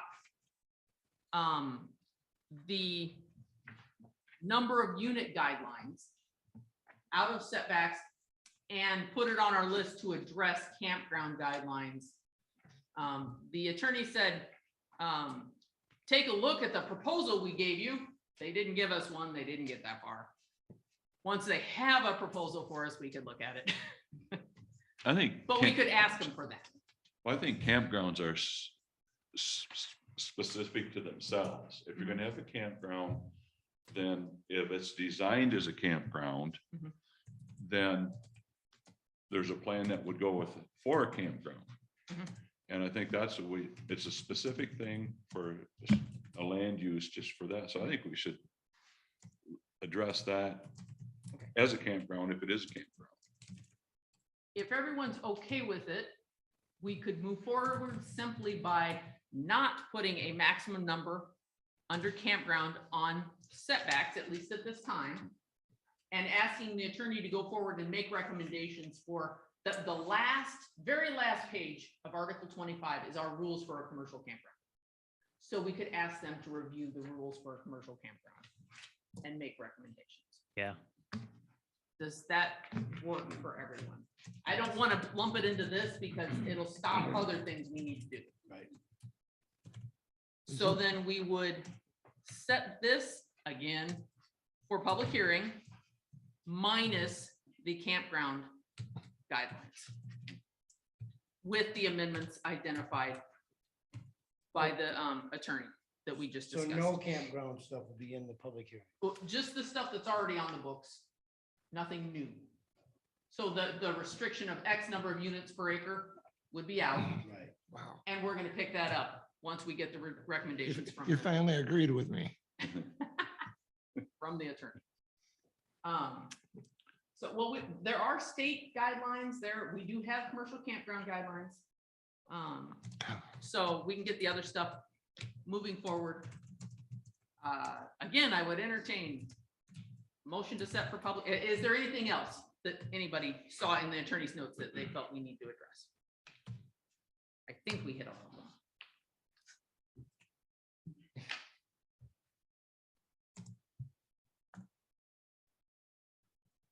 And if anyone tried to look up what they were referring to when they gave all the Roman numerals, their new attorney needs to take a quick run back through his Roman numerals because he got them wrong. That's why they don't make sense. If you looked up 22, it's like it's a vacant section of the ordinance. So he meant 12. 6611. All the rest of those we were already addressing. We're gonna hold off on 2. He meant 12, then 14 and 25 were already addressing. Mike, you're up. I'll make the motion. For the public hearing. Okay, I'll second. all right, Mike and Alex, change it up a little. I have a motion and a second. Any further discussion to set Article 12 for public hearing as amended, correct? Correct. All right, roll call vote when ready. Keaton, Yes. Jacobson, Yes. Darrow, Yes. Mangus, Yes, Robel. Yes. motion passes. All right. And now we are getting back to something we have not been at for a while. Gentlemen, the next item on our agenda is, with a little time left to work on it even, we might make it through this whole thing. Put my notes back in order.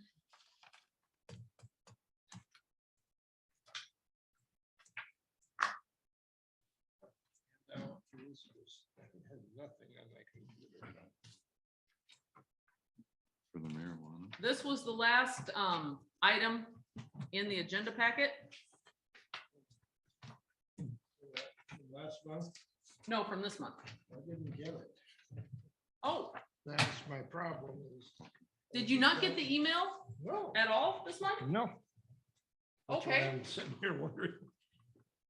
If you ever don't get it, call me, or you should be able to just pull it up right on the website. Because it should always be out by Friday. Yes. And it was all, I mean, this is all second and third and 45th time through these things, but it's tricky if you don't have the copy. in front of you. I Thank you, Lois. just sort of, oh, never mind. Yeah. Okay, gentlemen. Whitewater Township, Grand Traverse County, Michigan, marijuana business zoning ordinance amendment. We have gotten through this, and I tried to just take the document and incorporate the questions we got at our public hearing, the items that were still up in the air, questions that were still up in the air, things that the planning commission as a whole had not been entirely certain on, and embed them right in the document so that we can go through them hopefully and make it through in a concise way. The place we stopped would be that line just above E, which would be on the third page. E, special use permit, standards governing location and operation of a marijuana, and we added of a marijuana business. That's the stopping point. Did anybody have, there's no questions under A, number one. The next one would be the next page, number two, there is a question there. I think we need to back up just a second. The- Okay. The red line part on my hard copy here, it says of marijuana businesses, not of a marijuana business. Okay, of marijuana businesses. Yes, that's what I have. It's not quite what you said, so I just wanted to verify. My apologies. Okay. My red ink gave up the ghost. For those of you who can't see in the audience, my red ink is yellow and not quite as cooperative as red ink should be. So, number two, a waste disposal plan shall be included with all applications detailing plans for solid, liquid, chemical, plant, and byproduct disposal or processing, which does not include on-site incineration. And we have a question, should we include which conforms to state of Michigan Eagle solid waste and hazardous waste regulations for growing and processing marijuana with a reference? I think we should. I have a question in Yes. there then, and in the industry I'm from, there's things called nuisance odors, and with, I mean, they regulated us very strictly. Mhm. Is that going to be incorporated somewhere in this where nuisance odors could be addressed, or is that just It a is state in issue? here, just not at that spot. Okay, Let me see.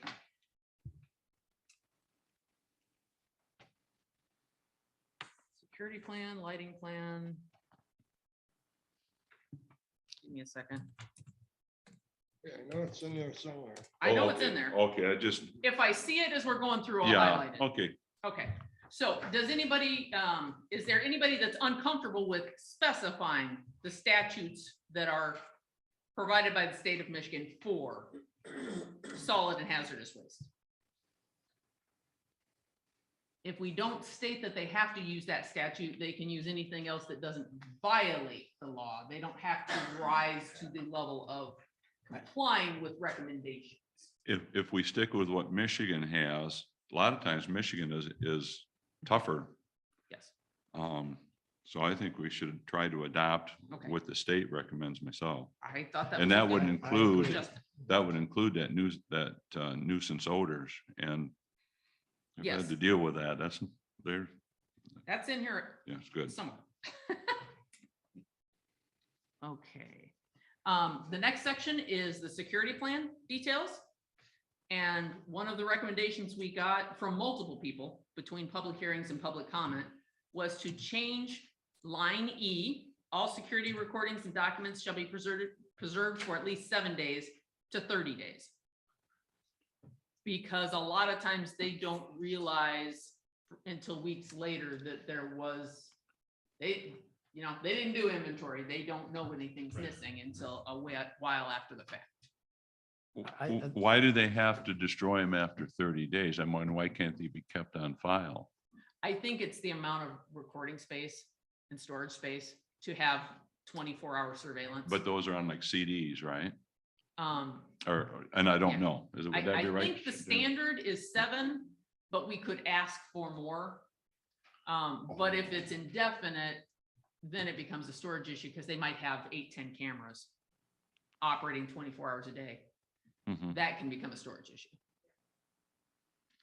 So 30 days would likely give them enough time to notice that for the state police to notice that, we found this, hey, can we see your tapes? It just puts a greater, it could be 45 days. Mhm. But I think 7's too low. I agree, 7's too low, and I wouldn't have a problem with the 45 days. Yeah. Indefinite probably puts too big of a burden on them. Okay, But I would say 30 days minimum wouldn't hurt my feelings to see the 45-day mark. I'd agree with Mike, because if it's 7 days, something could have happened, crime be committed, and now you destroyed the evidence. Right. So 30 or 45? I'd say 45 would Okay. certainly be not Alex, unreasonable. where are you at with it? I was gonna say 14, but You can. You can, yeah, that's. We have a somewhere 14, in 45, between 45. would be just fine. I mean, there's a point at which indefinitely is not gonna work. No. I mean, 6 weeks. If you don't know something happened by then. Yes, Mhm. I think Yeah. that would be on the outside. Well, Carl, what do you think? 45. That's conclusive. All right. So we're gonna go with 45 days. And we are going to take the public recommendation to extend that. Okay, hey, we're knocking them out. Below that, security lighting plan, lighting plan in general. Below C, we have all applicants shall provide an energy consumption study and provide verification from the energy supplier that the facility operations will not impact the functionality of the local energy grid. There have been problems. It's one of the things I believe you found in your tours to other locations. There have been problems with blackouts. That was When- required in part of the They couldn't application handle that they have a statement from the utility. Perfect. That was a recommendation. Okay, does anybody have a problem with that addition? We're solid on that one? Okay. See, we were farther along than we realized. At least we are now. All right, top line at the bottom, so this would still be under lighting plan. Or no, this would be under proposed hours of operation. The next item to guidelines would be there shall be no shipments, deliveries, or mechanized loading and unloading between the hours of 10 PM and 7 AM or 9 PM and 8 AM. I like the latter So do I. Yeah, so do I. because That's more legitimate business hours. Right. All right. First of all, is everyone okay with putting a restriction on the loading, unloading truck hours? yeah, why can't we just say 9 PM to 9 AM? I mean, because in the wintertime, I sleep until 9. I mean, I'm not gonna live next door to one of these, but who knows? Maybe I'll move or Yeah. whatever. I don't know. I mean, That 10 PM to 7 AM is kind of like a match for I go back to campgrounds, but they're quiet hours. that Yes. They usually either run from 10 PM to 8 Mhm. or 7. Yeah. So I think that's probably where that came from. So I would be good with that 10 to 7. Carl, what do you think? I prefer the 9 to 8. Okay. 9 to 8? And do we want to do 9 to 8 or 9 to 9? In the summer, it's sun's been up for hours. Mhm. Right. I'm okay with the 8 Okay, myself. I think that makes it a consensus. Alex, don't move. I'm, whatever. I mean, you know, yeah. don't All move. right. Yep. Under B, special use permit holders for marijuana businesses are subject to the following conditions. No marijuana business shall be located within 1,000 feet of a licensed educational institution, school, college, or university, church, or house of worship, or other religious facility, etc. One of the items of public input we got was that should be 2,000 feet, not 1,000 feet. And I believe the township board has 500. Are we good with 1,000? Do you want to make a change? I think 1,000's fine. 2,000 is excessive. Yeah, and I believe you're right. I believe the township board had 500 and we already bumped it up. So I'm good with 1,000. Okay. Yes, Me too.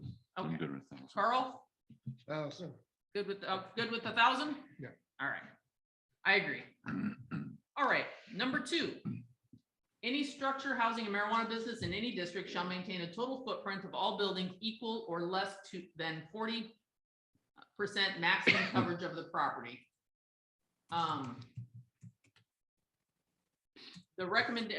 One of the questions we had from the public was, should there be an acreage minimum? And was 40% too much, basically? Should we have an acreage minimum that requires 5, 10, 20, 50, whatever acres? Or are we okay with leaving it open-handed so that you can have a small facility on a small parcel and a large facility on a large parcel?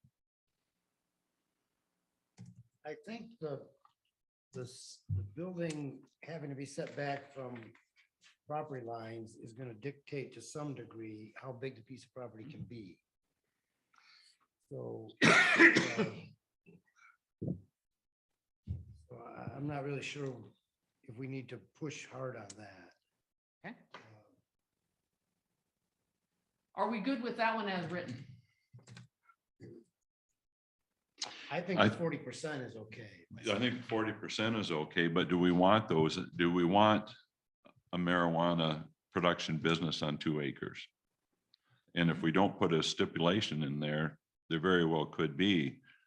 And obviously they're not going to make a lot of money on something that small.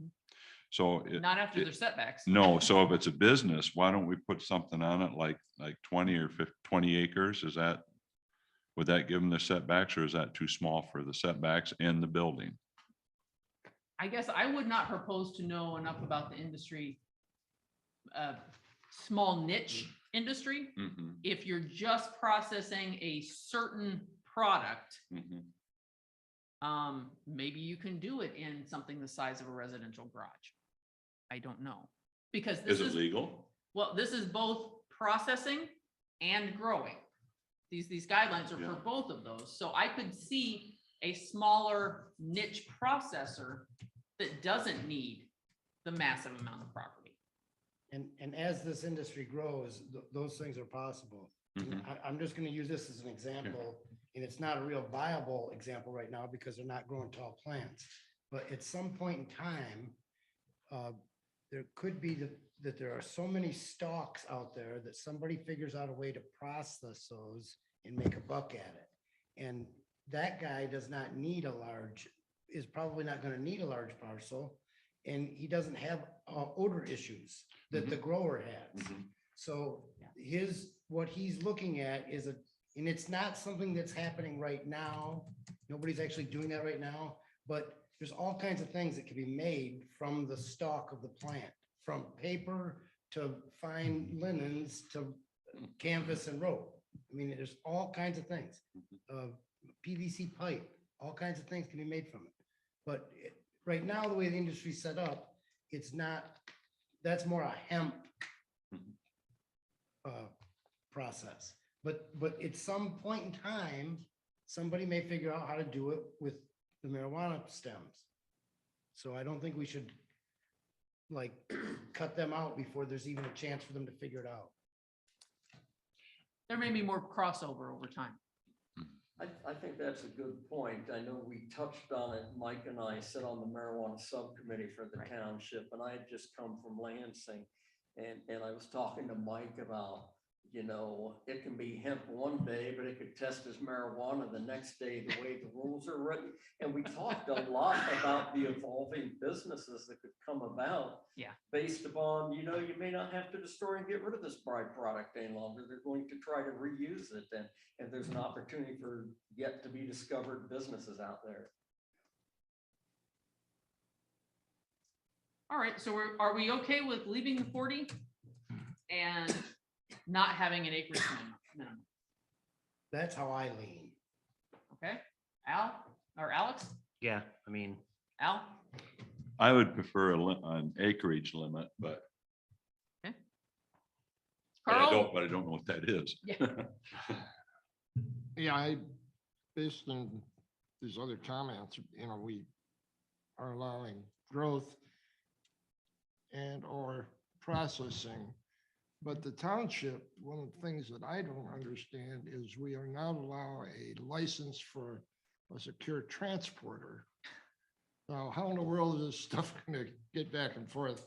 But I just don't know enough. I would certainly not want it to be less than 5 acres. So I'd have a problem with somebody 2 acres and 40% or 1 acre and 40. I don't like that at all. Would we fit well with a compromise and placing a minimum on 5 acres? And is that a problem? Because our industrial district, I don't think has 5 acres on most of those parcels. But that's an industrial district, Well, yeah, but these are the rules for everywhere. but. So we could make well, the rule this is 5 acres outside residential. of the industrial district. This is residential though, No, this or it could be anywhere. this is in our ag or industrial district. Okay. Is what we're looking at. Okay. So if What we could do is we could say that you have to have 5 acres in the agricultural in the agricultural district. district. If it's Yeah, at least- agricultural, then I'm sure it's more than 5 acres. Well, our ag district is zoned at Mhm. 1 acre, Mhm. 40,000 square feet, so. if somebody's processing though, they don't need that much acreage, right? Well, depending on the processing. Some processing has huge odor and water demands. Oh, okay. But there may be other types of processing that don't. Yeah. You know, like Mike said, there's a lot of dramatic expansion in the product lines. And this is something we can revisit in a year and see how things are working out. Depending on what the vote is in August. It's probably not a bad idea to exclude the 5 acre minimum from the industrial and leave it just in agriculture. That makes it more specific. So I would be okay with that. Okay. Yeah, agreed. So we'll take, if I'm reading you gentlemen correctly, we're going to put a 5 acre minimum in the agricultural only district for grower processing. And we do have a section of rules that only apply to the ag district. So we'll move that down to line 6 and it'll be in with those rules. All right. Sounds good. All right. B, item number 4. A marijuana business operations shall create no disturbance detectable. Al, this is it. For the Odor. normal senses or beyond the property line, including but not limited to processes that create noise, dust, vibration, glare, fumes, odor, or electrical interference, which has already been a problem in Whitewater. Does this need to be stronger? Do we need to reference the township noise ordinance? Not noise ordinance is in effect. I don't know if we need to name it. It could change. I don't want to list all the other ordinances. Are we good with where this is at? It's hard for us to dictate at what level with what equipment, because our township has no equipment for measuring any of those levels. Mhm. So perceptible is kind of what we were at. And then we can process beyond that if we're having a specific problem. We can always We're gonna have to revisit. look at addressing that specifically. I think that looks good to me. It looks like That it would, workable? yeah. Okay, so we won't make an adjustment to or add reference to specific ordinance. Below that, now we are at marijuana businesses located in the agricultural district shall be subject to the following additional standards. 5 acre minimum. We'll get that one added in. And then we have a proposed here. There shall be a limit of not more than 3/5 or 3 or 3 to 5 or some other number we come up with.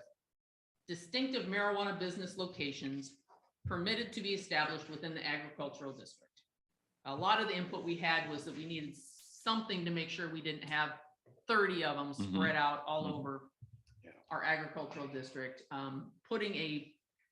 We can't say it doesn't go in the ag because the state says it does, but we can limit the number of not licenses, because you're allowed to have multiple licenses in one Yeah. building, We but can the limit- number of locations. Right, yeah.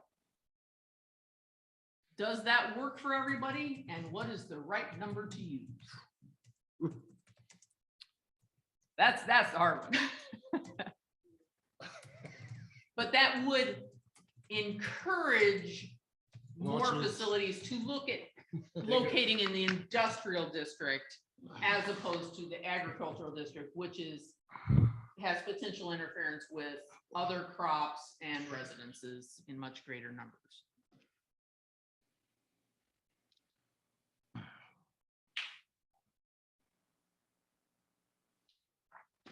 I say we start with the smaller number and at some point in time, See how it goes? yeah, if these businesses, conduct themselves properly and don't cause a problem in our community and we get somebody else who wants to come in, we can revisit this, but So this is. what- Special use permit.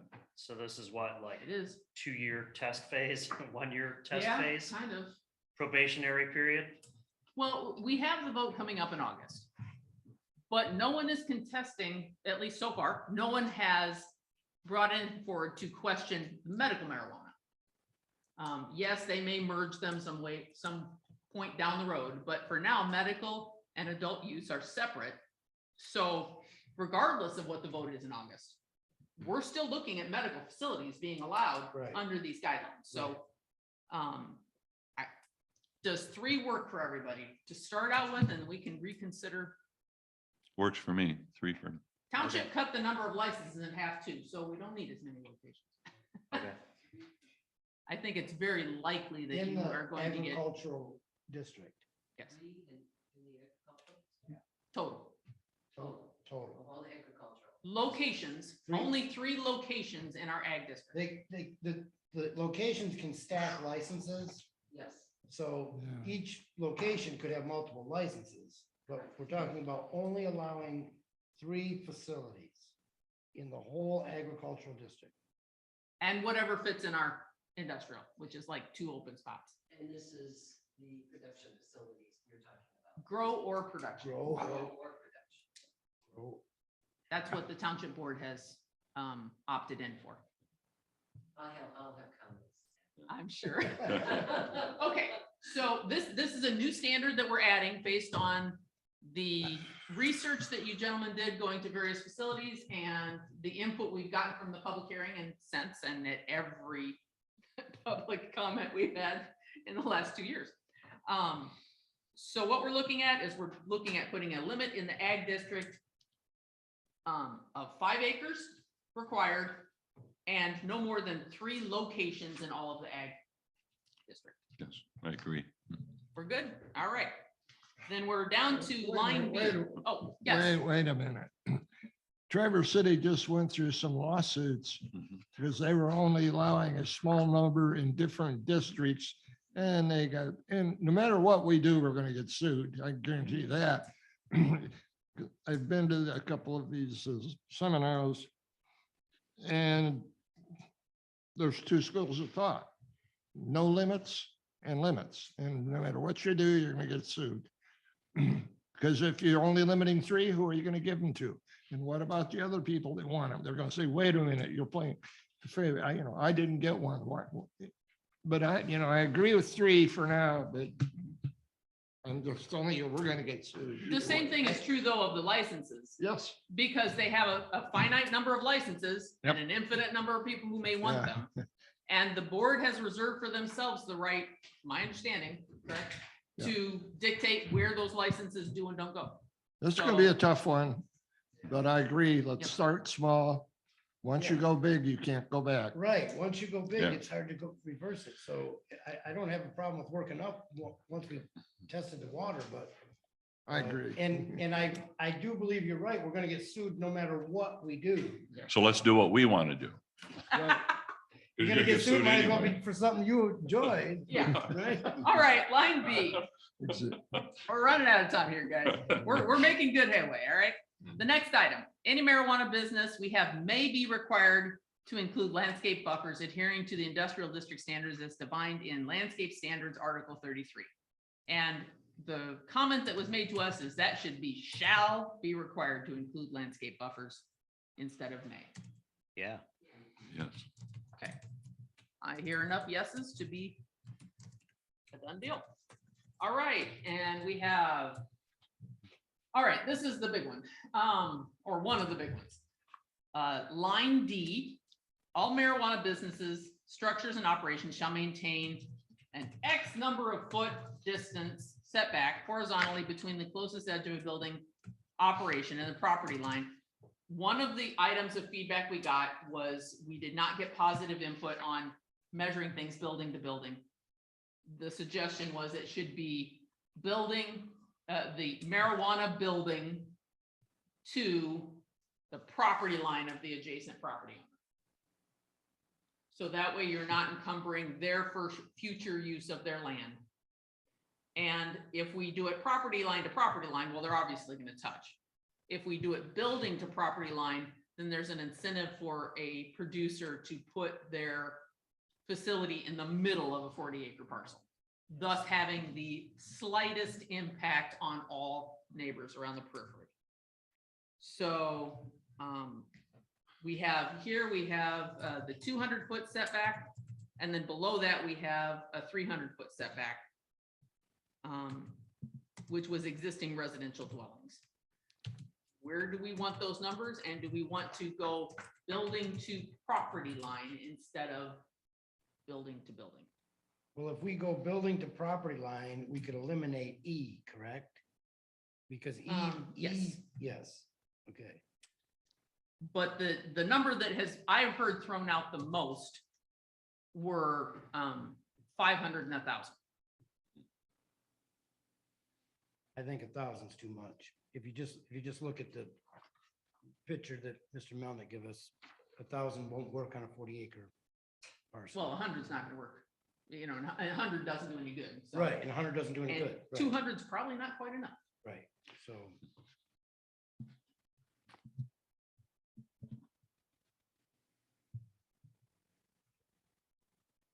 Personally, I like the 500 feet. I'm okay with that.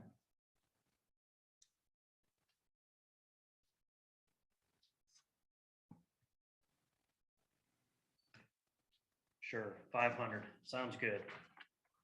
Why not? Okay, so we're looking at dropping E, making D a 500-foot setback from the marijuana building to the neighboring property line. Right, okay, and then the next line that we have down here is, I did not provide you with an example I did several months ago. This is a spot where we really would be well suited to have a graphic that shows blueprint, house, this far from this far from this far, this is how it works functionally.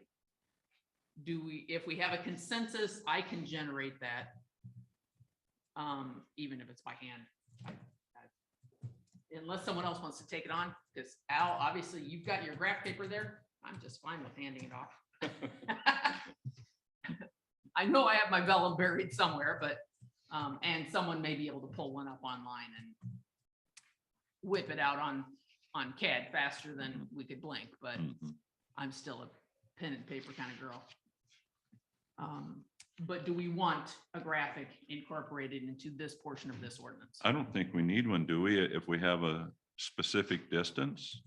There were a lot of questions and people that Okay, felt like an easier version was, This is so much, Necessary. for a lot of people, this is so understandable. mhm, Where when you start reading this stuff, they don't, it doesn't comprehend as quickly as this does. mhm, So I think it's a good idea. okay.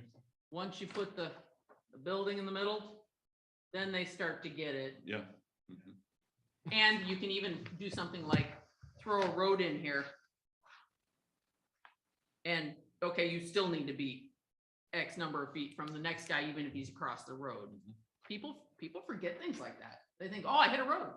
Nothing else counts. Mm. Yeah, still counts. Yeah.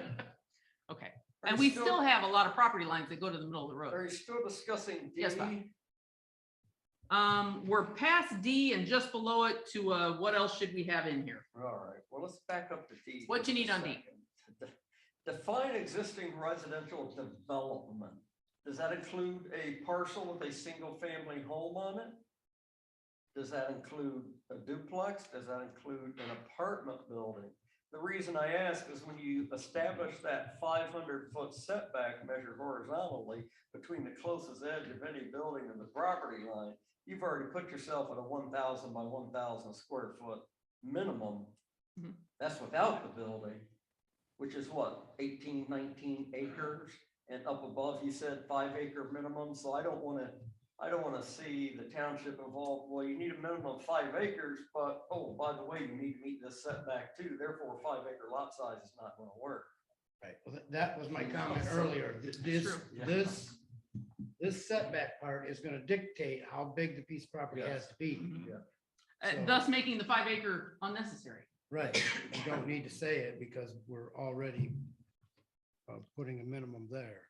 And So- I think we were looking at combining D and E into one.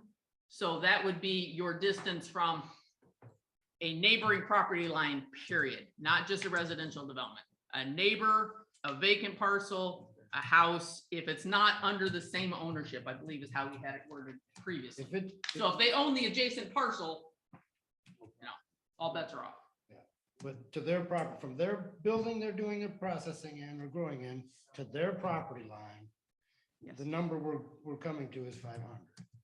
And that's gonna dictate the size of the piece of property they have to put this on. Do we want to stick with the 500 and just drop the 5-acre minimum? It is a moot point. You can't fit it. Right. Yeah, Yeah. okay. I know. Okay. I think 500 is too much. You- I do I'd like too. to see 500, but I think that's gonna cause us a lot of problems. I think it needs to be It doesn't somewhere make between sense. 3 and 5 myself. I think 5 is too much. I agree with Carl.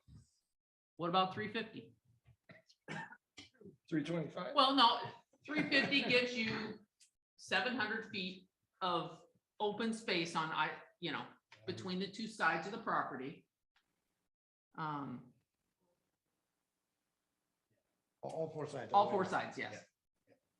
I would go with 350. I could go with that. I mean, that's tempering it. Because yes, functionally, you're gonna have a 30-acre minimum. Which is, if that's our intent, that's fine. Right. At 500 feet, you're gonna be looking at Bob's got the calculator out over there. But I'm off the top of my head, I'm guessing that would put us somewhere near a 30-acre minimum for a little building. So how many offset feet would bring us to 40 acres? 40 acres is the minimum that we decided for campground, right? Yeah, 500 feet you could do on 40 acres. Because you still have 320 feet for your building. And But few that's places are gonna have more than a But that's 350. provided the piece of land allows for you to Fits. plant Yes. something exactly in the middle. Yes, and that's not always. All the case. agricultural land does not look like that. And it's not square, and it's not a No. 1320 by 1320. Right. No. Exactly. No. Exactly. So that would say that your parcel had to be in, at 350, you'd say your parcel has to be in excess of 800 feet. In the smallest dimension. Yeah, yep. To have 50 feet of building in the middle. Now, that doesn't count parking lot, that's building, And we're talking about from the building to the property line. from the right? building to the Structure, property. Right, just the structure. We're not talking about the parking lot or any of that, where they push their snow, none of that. Is that a reasonable compromise? 350? Okay, 350. Okay, and do we I'm want to good grab, and we're going to generate a graphic, someone's gonna generate a graphic to include here. Who wants to volunteer to do that? Anybody? Honorary planning commission member? Anybody else? That's you. We're open. We're saying 350 We're saying 350 foot setback. and as far as the minimum lot size, we're still leaving that at 5 acres. That's automatically gonna put you over 5 I acres. know, but it does, maybe it's, but it just, okay, but still leave the 5 acres or. You still want to leave the 5 acres there? Yeah. It won't fit though. will it? It won't fit, but we know that, but that's okay. But that would give Yeah, that's a standards for starting future point. down the road. Yeah, that's a start, maybe we're going to increase, we just don't want somehow some loophole comes in Mhm. that we end up with something doing it on 1 acre. Yeah. It can't happen. Let's leave it there for future reference. Okay, gentlemen, are you okay with leaving? Works for me if you want to go 350 Okay. and 5 acres. Okay, Yeah. and that would also maybe apply if the township opened up to secure Get the city engineer transport something to look at. or monetary Now, facilities. This stuff is How do not I applying take to off? caregivers, right? No. Okay, None of this applies to caregivers. yep, okay. Just Okay. double checking. So we're, huh? Awesome, thank Oh, you. that would thank be you. wonderful. I will It'd take take you like your- 2 seconds or it'd take the rest of us 2 hours, 2 days. If you look at this didn't turn out all Yeah, that well. exactly. That's how I'd have to do it with a pencil. It works. I pencil and then ink.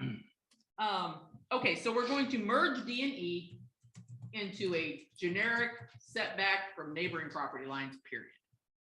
Correct. All right, we're gonna have a 5 acre minimum and we're gonna have a 350. 350 foot setback from everybody. All right, we are on the next page. Okay. At the bottom of the page I just flipped from, we have F. A variance, this is one of the other contentious items. A variance may be sought as provided for in the zoning ordinance where a marijuana business would operate from a structure previously used for a commercial purpose. We were trying to leave the window open for reusing a building used to process fertilizer or cherry processing plant or apple processing plant that the neighbors were accustomed to it already being a commercial facility. But that's one of the items that people haven't liked.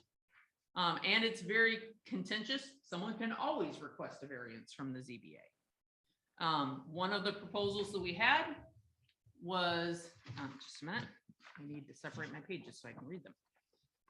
A setback variance of up to X number of feet may be sought from the zoning. We could limit just that it's a setback variance only and how much or not.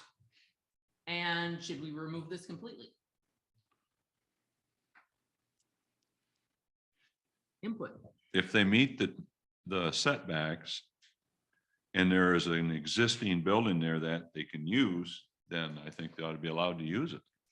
But what if they don't meet the setbacks is Yes. why. we're Then they talking can't about use this. it. Then they can't use it. Well, this would be, do we want to say, hey, we'll really consider reusing a building and we'll give you 300 feet if you're reusing a building, or not, and just say, I'd just hey, say, make the rules. you know, obviously the business hasn't started yet, or they wouldn't have, you know, so if you got a building that's 150 feet away, obviously that's not going to fit your business. You may want to look at some other property, right?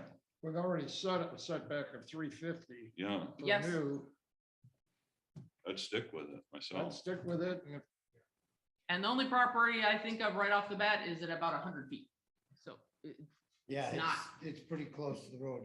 It's gonna be a tough sell. and we don't need The to restaurant. specify that someone can go to this, someone can always go to the ZBA.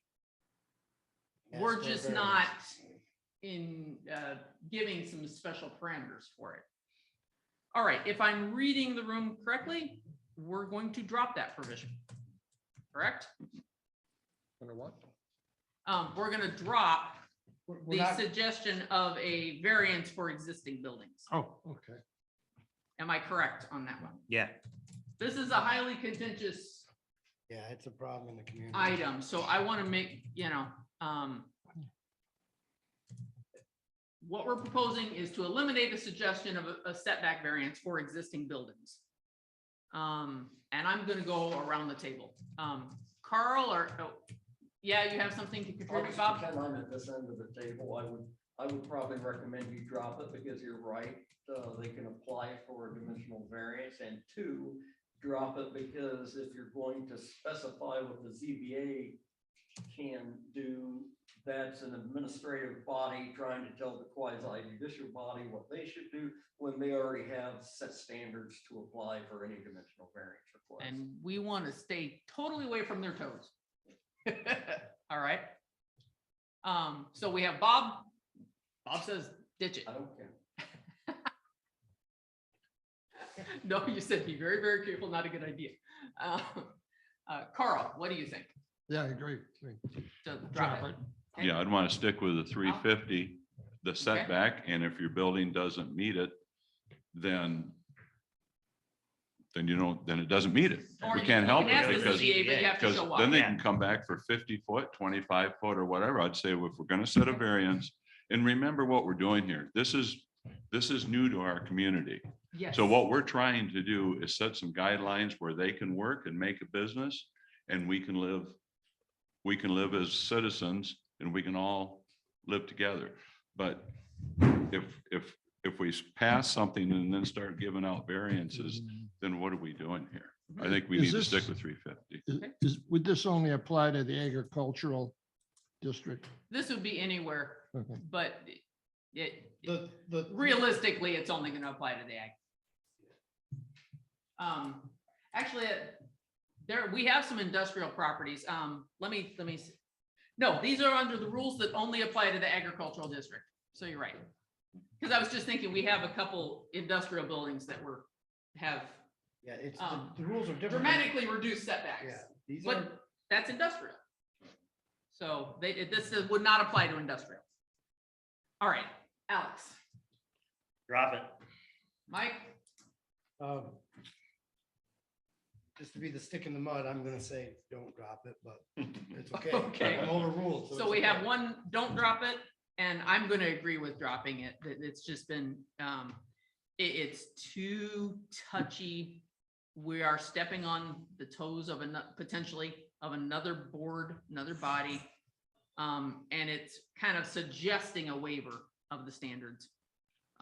They can ask for a waiver of the standards if they so choose. But I can't see a circumstance under which that would be a good idea to do that. So we are going to drop that in its entirety. And then the last item in this section, one of the other recommendations we had on several occasions was that we should require a traffic impact study to ensure that the roads can handle what's going to be going down and wouldn't be a nuisance to surrounding property. What's your input? Well, exactly how, I mean, we're only talking about a handful of workers and then the occasional trucks during harvesting.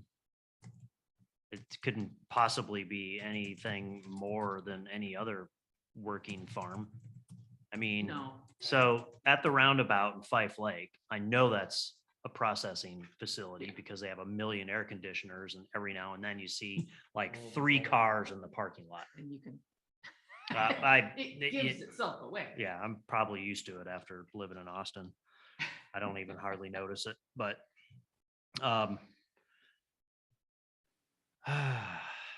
yeah, I mean, is it really necessary? I guess that's what I was getting at. I don't think it is a traffic, think because it what are is. you going to do and what authority do you have to do it? So I don't think what I mean, so I think it's not necessary. I don't agree with that at all. We're talking about an agricultural area, and we're talking about gravel roads, dust. In the daytime, there are regular residential homes in these areas, and they don't want vehicles going on by all day with dust. It just needs to be addressed. Leave it in there. It may not amount to much, but it could in certain areas. Because don't forget, you may have, it may not affect people on that road and that facility, but for there are suppliers to get in and out of there. They may have to go through another road that it would impact. We might already designate has a traffic specific on it. route for their trucks So to use. it needs to be addressed. Would we, if somebody was gonna begin a farm on that parcel, like a potato farm, I mean, would we require the same? Potato farm isn't a special use. Well, but you're still gonna have Mhm. the building, you're gonna have trucks coming and going. You also, as a planning commission, have the option, because it is a special use, of requiring that traffic impact assessment on a case-by-case basis based upon the applicant's information that they provide. When you ask them how many types of trips, delivery trucks, sizes, employees, based upon that information, you would have the option to require it at the time of application. What about doing, Trying to say what we're asking for. Same Well- thing. Well, but if they're just growing like 100 plants or something, I mean, if they have 2 people working there, I hardly, I don't know, I don't think it justifies asking for that study. what about doing the exact opposite of what we just did on several occasions? We have several items we just changed from may require to shall require. What about switching this around just to notify the applicant that some applicants may be asked to provide a traffic study, and then we could ask for it or not based on their location. I'm super good with that. Yeah, that. And that could be the size of their operation, I think So is they what have a we're heads trying, up. so what we're trying to get to is gonna be huge. Then let's And we need to talk about know. this, but like you said, if Yeah. it's Or on a dirt small, road. Yeah, if they're, Yeah. right, if they're on a paved road, there isn't much of an issue. No, Yeah. if they're in a class A road, Right. it's done deal. that makes good sense. No, So I- that work? No, No? everybody. It may not be a big deal Mhm. for a small, but now you can start playing favorites. Because well, I got my buddy here, it's gonna be a big issue, and we know that it's gonna rile up the whole neighborhood, but we're not gonna ask for it. No, you either ask it for everybody or nobody. Well, but here's another thing is we've already stated that there's only going to be 3 facilities in one general area. So it's going to be the same, like, It's not a big in that deal. one area. Yeah, I don't think it's gonna be a big deal, but If you don't know. I mean, some really major operations could come in. I don't know the cost of doing we one of don't know. these, but Okay. well, I like the May. Well, we have 4 make it Mays and 1 make it everybody. I think we move forward with May. may require, even if we we weren't requiring it, it's still something we could pull up, but I feel more comfortable giving an applicant a heads up that we may require this if we have any question as to whether or not the roads are suitable for their proposed facility. All right? Yeah. Okay. I'm good with that. Barring, not hearing any screaming and moaning. I'm outvoted. I so know. that's Well, all right. it's not the, Mike was outvoted last time, so. It's part of the process. You can't win them Oh, all. Can I make another comment? Just yes, Bob. because I feel like talking here myself. No, you know, because this is zoning and because these are proposed zoning ordinance amendments, be assured that when I and a member of the planning commission sit down with an applicant for a pre-application conference, the applicant's going to be put on notice that, hey, you know, when you come with your plan, we're going to look at that and you know, you'll be put on notice that the planning commission has the option based upon the plan that you are proposing to, you know, require that impact assessment study for traffic. You know, if it's the mom and pop, we probably won't now, but when you come back for an amendment and things change and you have to come before us again, know that we can do it at any time during the application process. Again, you have to base these. And as the ordinance calls out, these are conditions, and conditions have to be, you know, relative to the zoning ordinance in its entirety. You know, it has to be a legitimate purpose that you're asking for this. Okay, gentlemen, we have not enough time for public comment left, but we have made it through every single ordinance we had before us to review, finish, touch up, adjust. That's a good Couple of things. How do you want to proceed with this? We can set it for public hearing. This one will also need a second public hearing. We can send it back to the attorney again. And then look at it again next month. I think we know what's here. We beat this horse to death. Yeah. I'm comfortable with sending it to the attorney and he's already formatted it once. Okay. Just send him our final copy. This is what we're doing. Or do you want to send it to him for another review? How do you want to proceed? Do we set a public hearing for next month? I motion, send it to the attorney and get her done. Okay. I have a I would motion agree. on the table. And I have a second.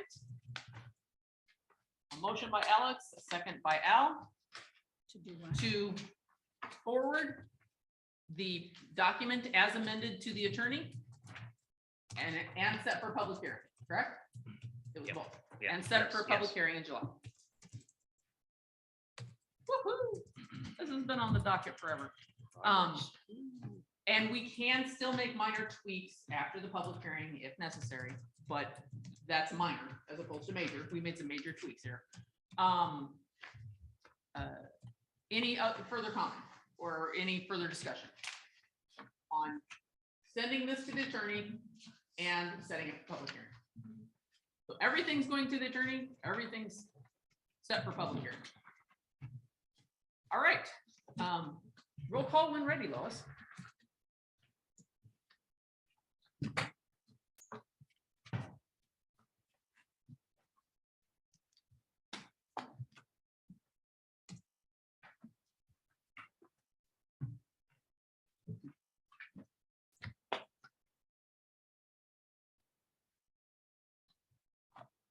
Darrow, Yes.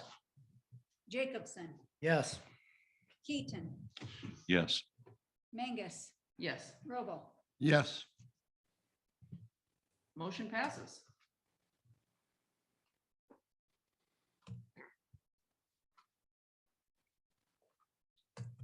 All right, gentlemen, excellent meeting. Article 5, we'll pick up on that when we have a chance. Master plan review, we also need to get moving forward on that. I do want to give you just a couple moments of information. The board did discuss it. Some of the comments that were made there were controversial. I think there were some questions about some of the criteria that they were utilizing. So it was set for myself and Don Glenn. We're supposed to prepare a notice to put forward. And anyone, as far as I'm concerned, anyone that applies, we will consider anyone that applies. That didn't go very far last time. So don't hold your breath. But that's the status of that. We will need to get back to working on the master plan. The items we have to do are not major, but we do need to continue to work on it, including putting together a survey. I think that's one of those things we do still need to work in to our process. New business. We don't have any. We just finished up a whole lot of old business.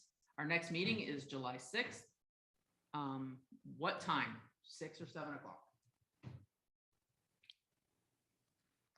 I would propose 6 because it just, while we're here, we can get more done, but I'm good with whatever, I'm retired, so I'm good with whatever you guys want to do.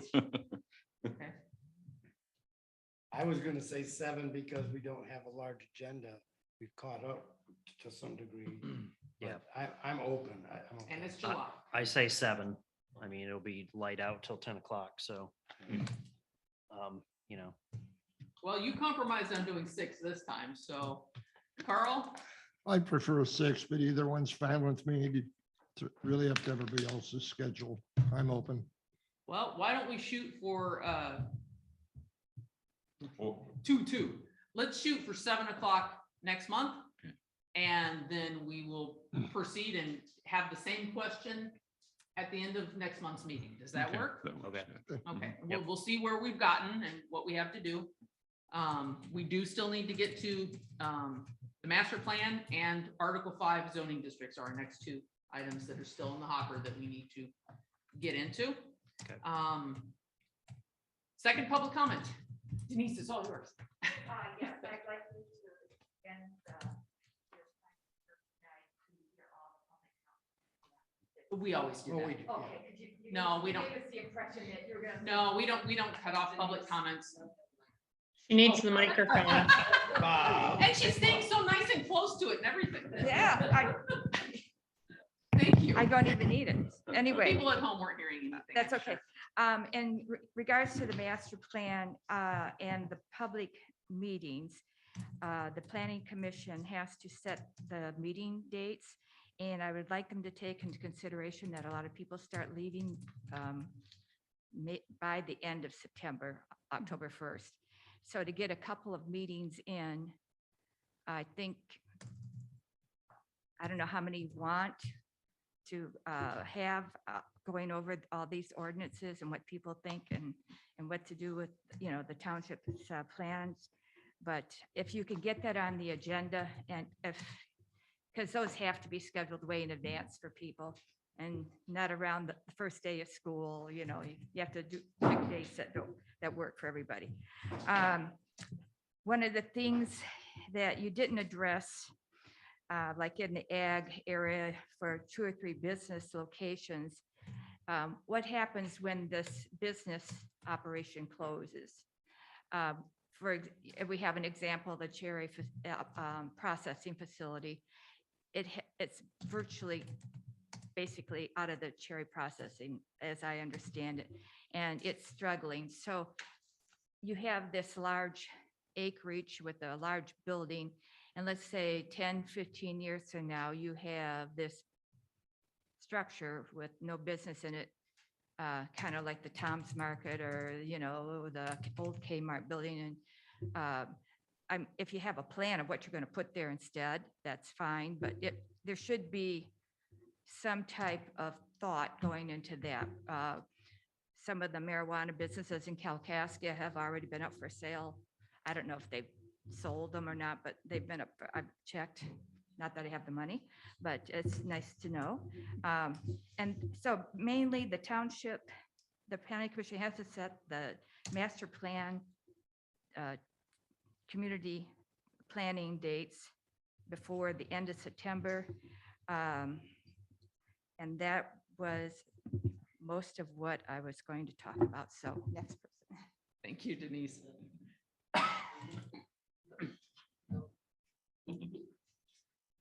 We don't always think the same. Understood.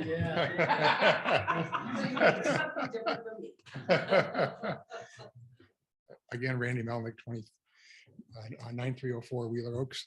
Just a couple of points on the medical marijuana or the marijuana businesses, and they kind of beat to death here, but I'm struggling a bit with this description of the distances that they have to be separated from schools, parks, universities, and so forth. It does say that it's defining it as the edge of any building or use on the property. I think that might be a little hard to nail down. What is the building and what's the use of the property? I mean, that's somewhat nebulous. You might want to consider the actual lot line of an adjacent property. And then also it's missing the fact that you would want to consider that it's not including, or it can include churches, schools that are in adjacent townships that you would do 1,000 feet. It doesn't say that here. And another exercise that I would suggest is that you actually go through and do draw circles around these facilities. You can do that now so we can see what the impact is. If it's, you were debating earlier, if it's 1,000 or 2,000 square feet, we can do that now and see what. We have almost nothing. We have done that and there's almost nothing. Okay. The other point I wanted to make is with regard to the traffic impact study, and that was mentioned a couple of times. The whole purpose of a traffic impact study is to determine whether or not you need any improvements in the right of way to handle traffic. If there's a lot of truck traffic, you might want a deceleration lane or center turn lane or something like that, and there's certain warrants. So I think you got to keep that in mind in terms of whether that's triggered. I agree with the idea that it should be a permissive part of the SUP, that if you see a large facility there with a lot of trucks coming in and out and high volume of that, it might make sense to have a center turn lane or deceleration lane. And of course, you're coordinating with MDOT or the road commission on something like that. So I guess a broader comment is I'm sitting here thinking and listening to the meetings, the last couple of meetings, and I see, we're looking at a 1972 zoning ordinance and we're still struggling. A lot of that stuff's original here. I was a sophomore in high school when that went through. And I think to myself, there's things are changing out here so rapidly. We have got to get this stuff dealt with. And I wonder whether the planning commission has considered doing committees to look at this ordinance language so that the committee can work through these things, provide a recommendation to the full commission and try to get through this stuff quicker, where we have a large number of issues. The ordinance needs tons of work. I agree with Bob in the sense that there's a certain key parts you got to work on to get those things straight. The SUP is certainly one of them. I guess, you look at the region, you see Traverse City growing like crazy. You see the horse show growing. It's only inevitable that the projects that you're seeing now are just a beginning of what we're going to see in the future. And if we're not prepared with a decent master plan and zoning ordinance, it's going to be tough here. So anyway, general comments. Thanks. Thank you. Yes. This should be interesting. Well, hello, I am Sue Melnick. I'm Randy's wife. I live at 1904 Wheeler Oaks in Williamsburg. First of all, I want to thank you all for being here. I know this is all a voluntary position and you probably get a lot of flack from what I sat and heard previously. But I do want to thank you for your time and your ability to review the documentation that you get. I have a couple of comments. I've heard things about rural character. We need to maintain Whitewater's rural character. I bet that Mr. Jacobson, Mr. Darrow, Mr. Keaton, and I all have different definitions of rural character. When I think of rural character, I think of rolling wildflowers. Somebody else might be thinking of 300 head of cattle or some pigs, So I'm saying that to make a point. And my point is definitions are key. Definitions are key. For example, I heard tonight about landscape buffer. What does that mean? Does that mean if I'm a marijuana grower, I'm going to put up a cute little knee wall? Okay. No, the neighbor says, I want a 20-foot arborvitae. I want a row of them. I don't want to see them. I don't want to smell it. I don't want anything to do with it. So definitions are key, and that leads me to the point of the zoning ordinances. Now, I hear too that the master plan is key to moving forward. I agree with that, but I also think that the zoning ordinance is just as key. Maybe they can be done concurrently. I don't know. I'm not the planner in the family. I'm a corporate woman who is retired, but I will tell you that definitions are key, zoning is key, and it's kind of like, in my mind, the house being on fire. Okay, we are on fire. Do you take the hose and do you direct the water to the zoning ordinance side, or do you direct the hose to the master plan side? It's on fire. You probably do both because you have to put them both out, right? Okay, because we are in a position in this township of growing much, much faster than what we anticipate. A lot of people coming from downstate, a lot of people coming from Chicago. We would like to maintain this rural idea, but quite honestly, if we don't take steps to maintain that, we are going to be struggling in the future. And we can say 350 feet, 400 feet, whatever. I would like to have, I'm a factual person. I like to have facts. I like to look at things. I like to think about it. I like to analyze it. And I like to take a look at what is and then think about the future. So I think we have to address I forgot your last name, sir. Hall? Okay, Bob Hall. Okay, Mr. Hall. I'd like to address this comment in that I think he's right, that we do have to address the zoning, the marijuana thing, but I think we have to address certainly the ordinances first. I also heard about the classic equine, and as I sat there last time when we met, I heard tonight that they have to come back. I'm not so sure if they have to come back. I didn't hear, and maybe I missed it, but I did not hear anybody giving any stipulations at all whatsoever to this SUP that they had. You said, up, go, up, you're going, thank you, sir, and he was on his way. What, did you find it unusual that there are 3, what were they, efficiency apartments above? Why?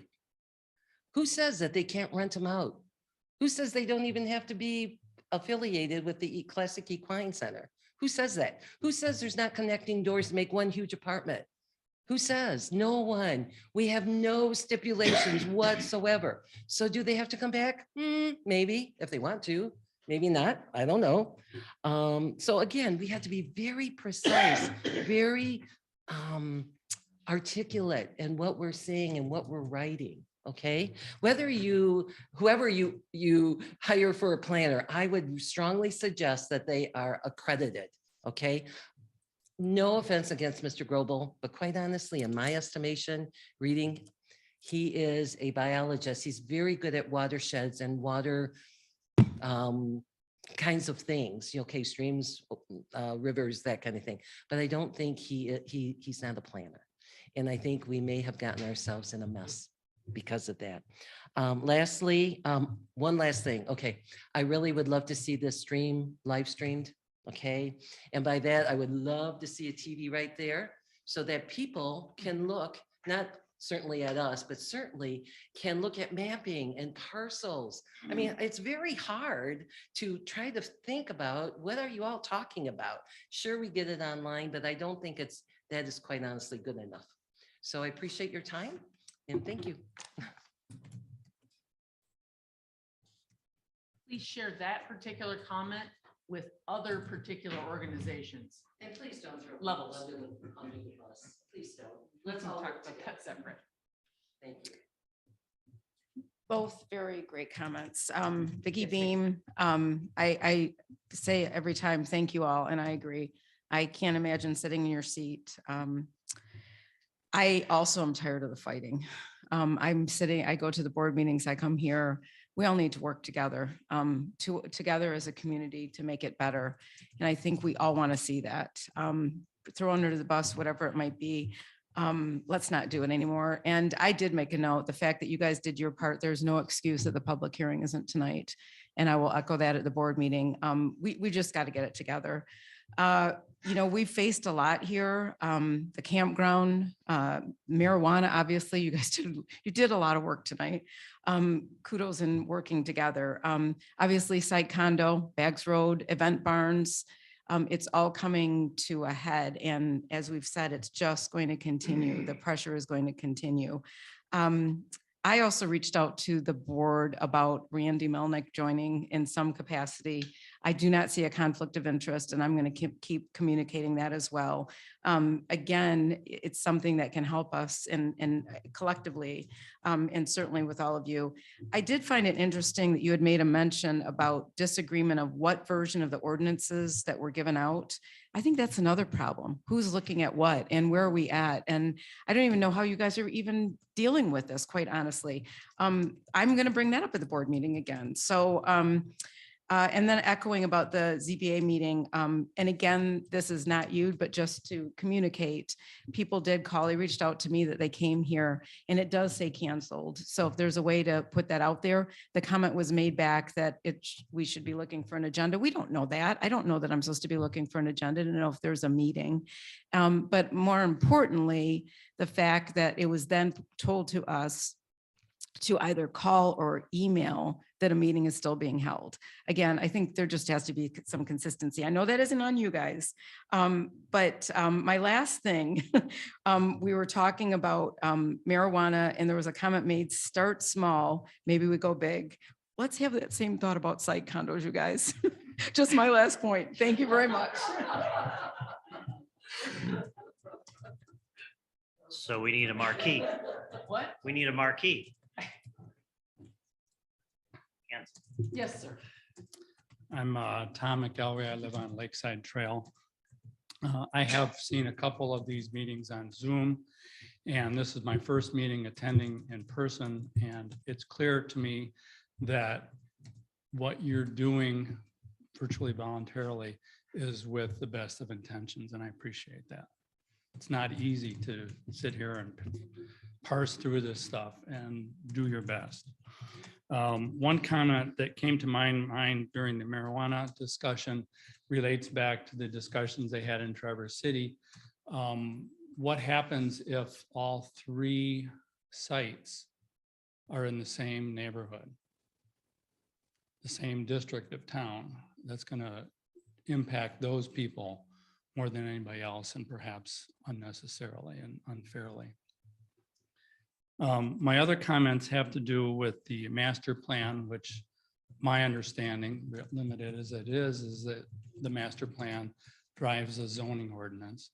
It was a meeting or two ago where it was actually at the board meeting where a moratorium was voted down, figuring that this could be taken care of 60 days. Time wasn't of the essence. But clearly it is. It looks like we're a long way from finalizing a master plan, which then presumably will drive the zoning ordinance, though I respect what you said about fires in both places. I wonder if the members or this board has forwarded a recommendation that we're not ready, that a moratorium should be in place if you have forwarded that notion to the township board. Township board has voted on it 3 times so far. Their next meeting is next Tuesday. Right, but I wonder if a strong word from this planning commission to the board would have more impact than the zoning administrator and the attorney and the supervisor. So far, it hasn't. Yeah, it's been On any issue, not just the master plan, on any issue. So far, it hasn't. All right. Thank you for your time. not that isn't a great idea. What would it hurt to do it again? We've tried. Well, we can try it again, but the answer to the question is. No, we understand that, but it would hurt to do one more. I know We can't. And honestly, the moratorium was really only being proposed until we get the ordinance that we just approved for public hearing done. So hopefully we're catching up with A and B. Well, what has changed though is now we have Mr. Glenn on there, so it definitely may be worth I believe it's already I'm back not on the opposed to agenda trying. again. Put it back on there and try it again. I'm not opposed to try. So, to that, each one of us, meetings next Tuesday. Burns, it's on next, Tuesday. Or a week from Tuesday, sorry. Vern Gutnick. Second I'm Tuesday. really humbled at what's been said here today. I think it's just been absolutely awesome. And, you know, I've said this before. I've come to these meetings many years now. And I want to applaud you guys. And I don't mean to sound like a broken record here right now, but if you look back at what's been happening 4 years ago, this meeting was overwhelmingly contentious. And the way you guys have been handling yourselves over the last couple of years, I've been really impressed. The transparency and the discussions that have been going on, the open discussions, is very much appreciated. We might not always agree in the audience, and you guys don't always agree with it, but the reason that the fact that it's transparent and that you're open about it is very much appreciated by the citizens of Whitewater Township. I can tell you that for sure. As it's been pointed out, there's still a lot of holes in our zoning ordinances. And as we've seen, a lot of developers have been coming in here and exploiting those holes. And all transparency here, I'm an engineer by trade. And unfortunately, I don't like living in a gray world. I like living in a black and white world. It's either one or two. It's a 1 or a 0, you know, it's not, there's no more than that. If you start putting me in the gray area, I start getting a little bit uncomfortable. And in the corporate world, having been there too long, you have typically what's called a tactical plan and you have a strategic plan. A tactical plan is typically fighting fires on a daily type basis, doing what needs to happen here right now. But before you start that, you need to have the strategic plan, which tells you where you're going. And that's the master plan I kind of look at. And you say, this is where I'm going to go. I'm going to go to California. And you get your ticker tape from your triptych from AAA. And you say, these are the roads I need to do to get there. You might have to have a couple detours, but you don't want to end up in New York. And I know it's a stupid analogy, but I'm sorry I had to do that. It fits. And so being a 1 and a 0 type person, I really struggle with may. It should be very clear. And when you start putting the words may out there, it's very ambiguous. I love the analogy of what's rural and what's a border and so forth. It's the definitions are there, and it just anybody can interpret that any way you want to. And it is a battle to try to overcome, but you need to have something in there to be a little bit more definitive. And you don't have any teeth when you say may. You don't have anything. Well, you may do it. Well, okay, I'm not going to do it. Yeah, I mean, maybe I will, maybe I won't. You need to put some teeth behind some of this stuff. And I know it's easy to kind of go around and say may, or, be a little bit ambiguous because you want to try to find a compromise. I understand that. But I just want to thank you guys. I can't thank you enough for your openness and your transparency that you have and that you're sharing and you're listening to people. I don't think it's the same as it was many years ago at this meeting. And he's been at the board meeting, I think so. So thank you.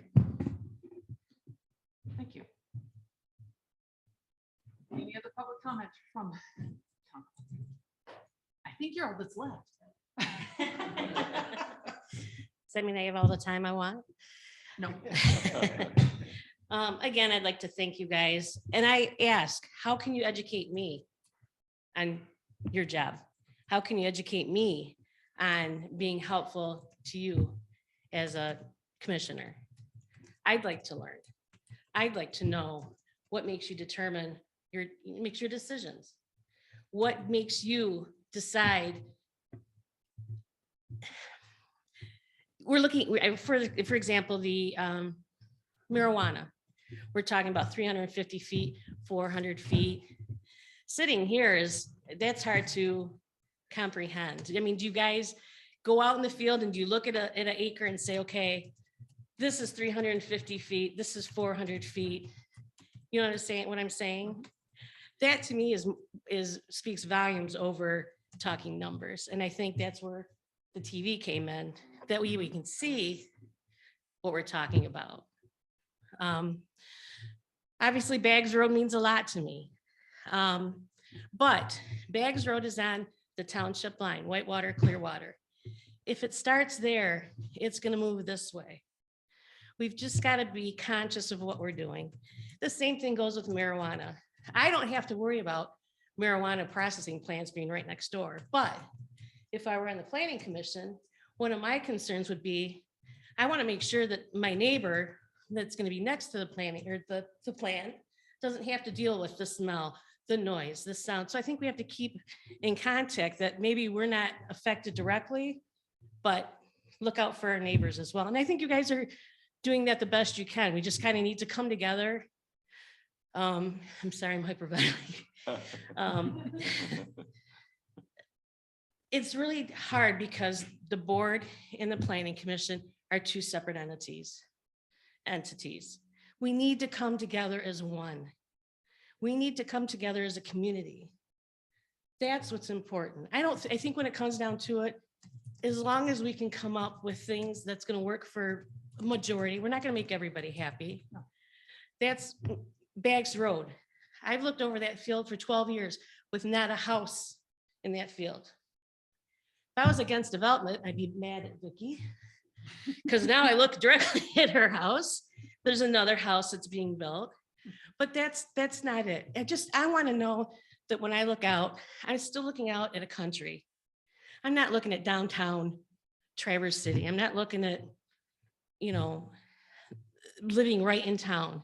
We need to keep rural character, however we see it.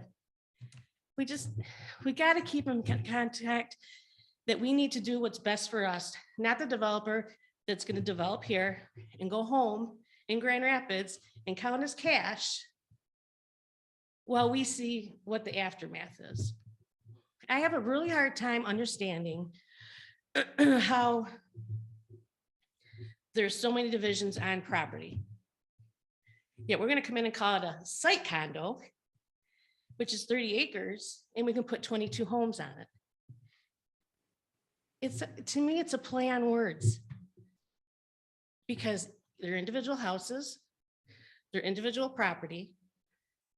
How is that different than me taking my property and saying, you know what, I've got 80 acres. I'm just going to put as many houses as I can. I'm going to put it under site condo. We really need to look at this, please. That's all I ask. And if I can help, I am more than willing to help. Tell me. I've asked for a zoning and planning book. I want to learn. I do. I want to learn because it's not fair for me to be up here and criticize those who are serving if I don't have all the information. So thank you. For those of you that were asking to, I did ask the township to acquire extra copies of this. I don't know if it's gone. I did ask Ron for a copy. He's supposed to be making me a copy, but I think he's waiting on. I think that's, no. He's probably making you a copy of the zoning ordinance. Okay. The actual ordinance is online. But the request, when I sent the request in for books for the planning commission, I did also ask the township to acquire some extra copies because members of the public can ask for it. So if I can. So, yeah, feel free to call Cheryl and ask when they're coming in.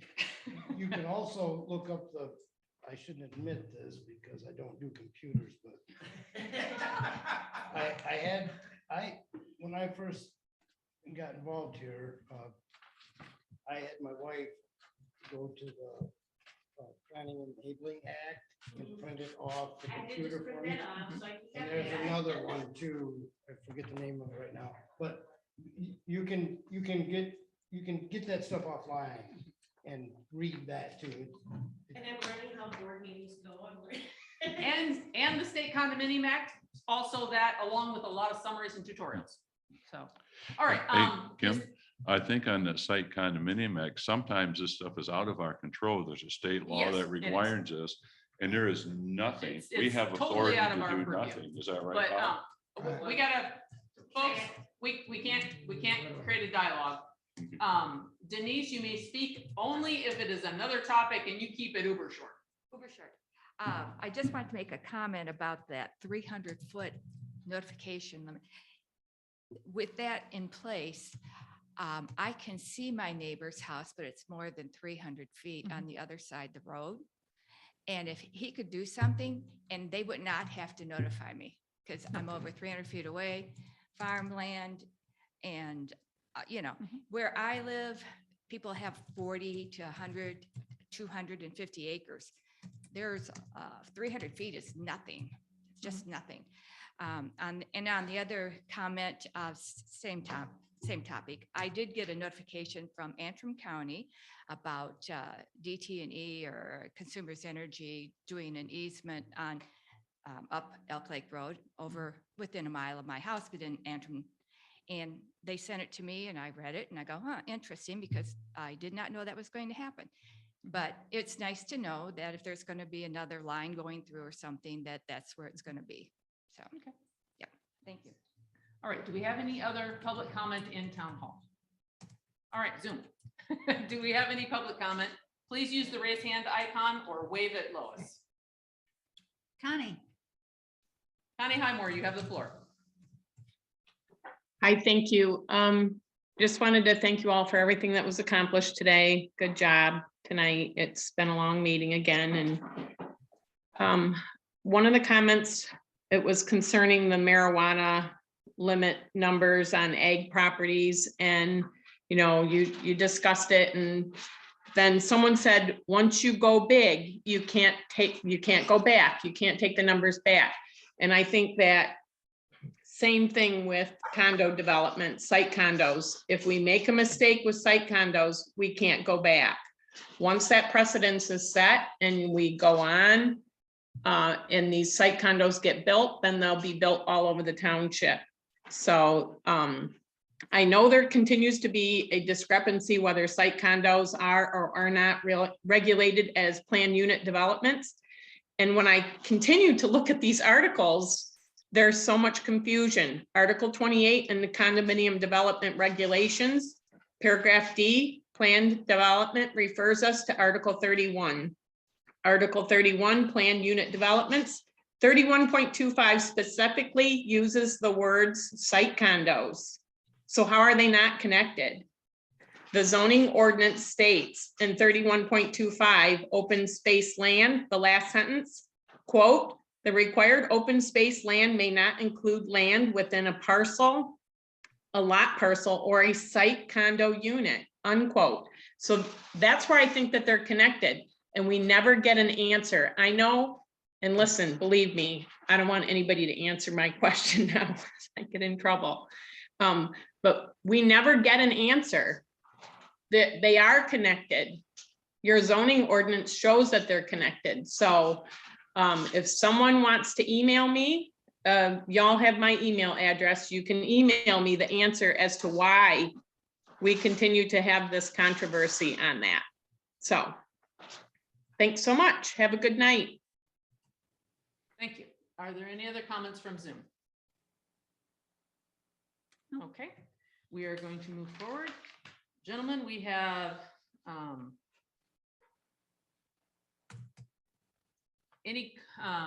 we may have discussion of our own, but this pamphlet that was set on your desk, this just came out. I didn't have time to put it in the packet.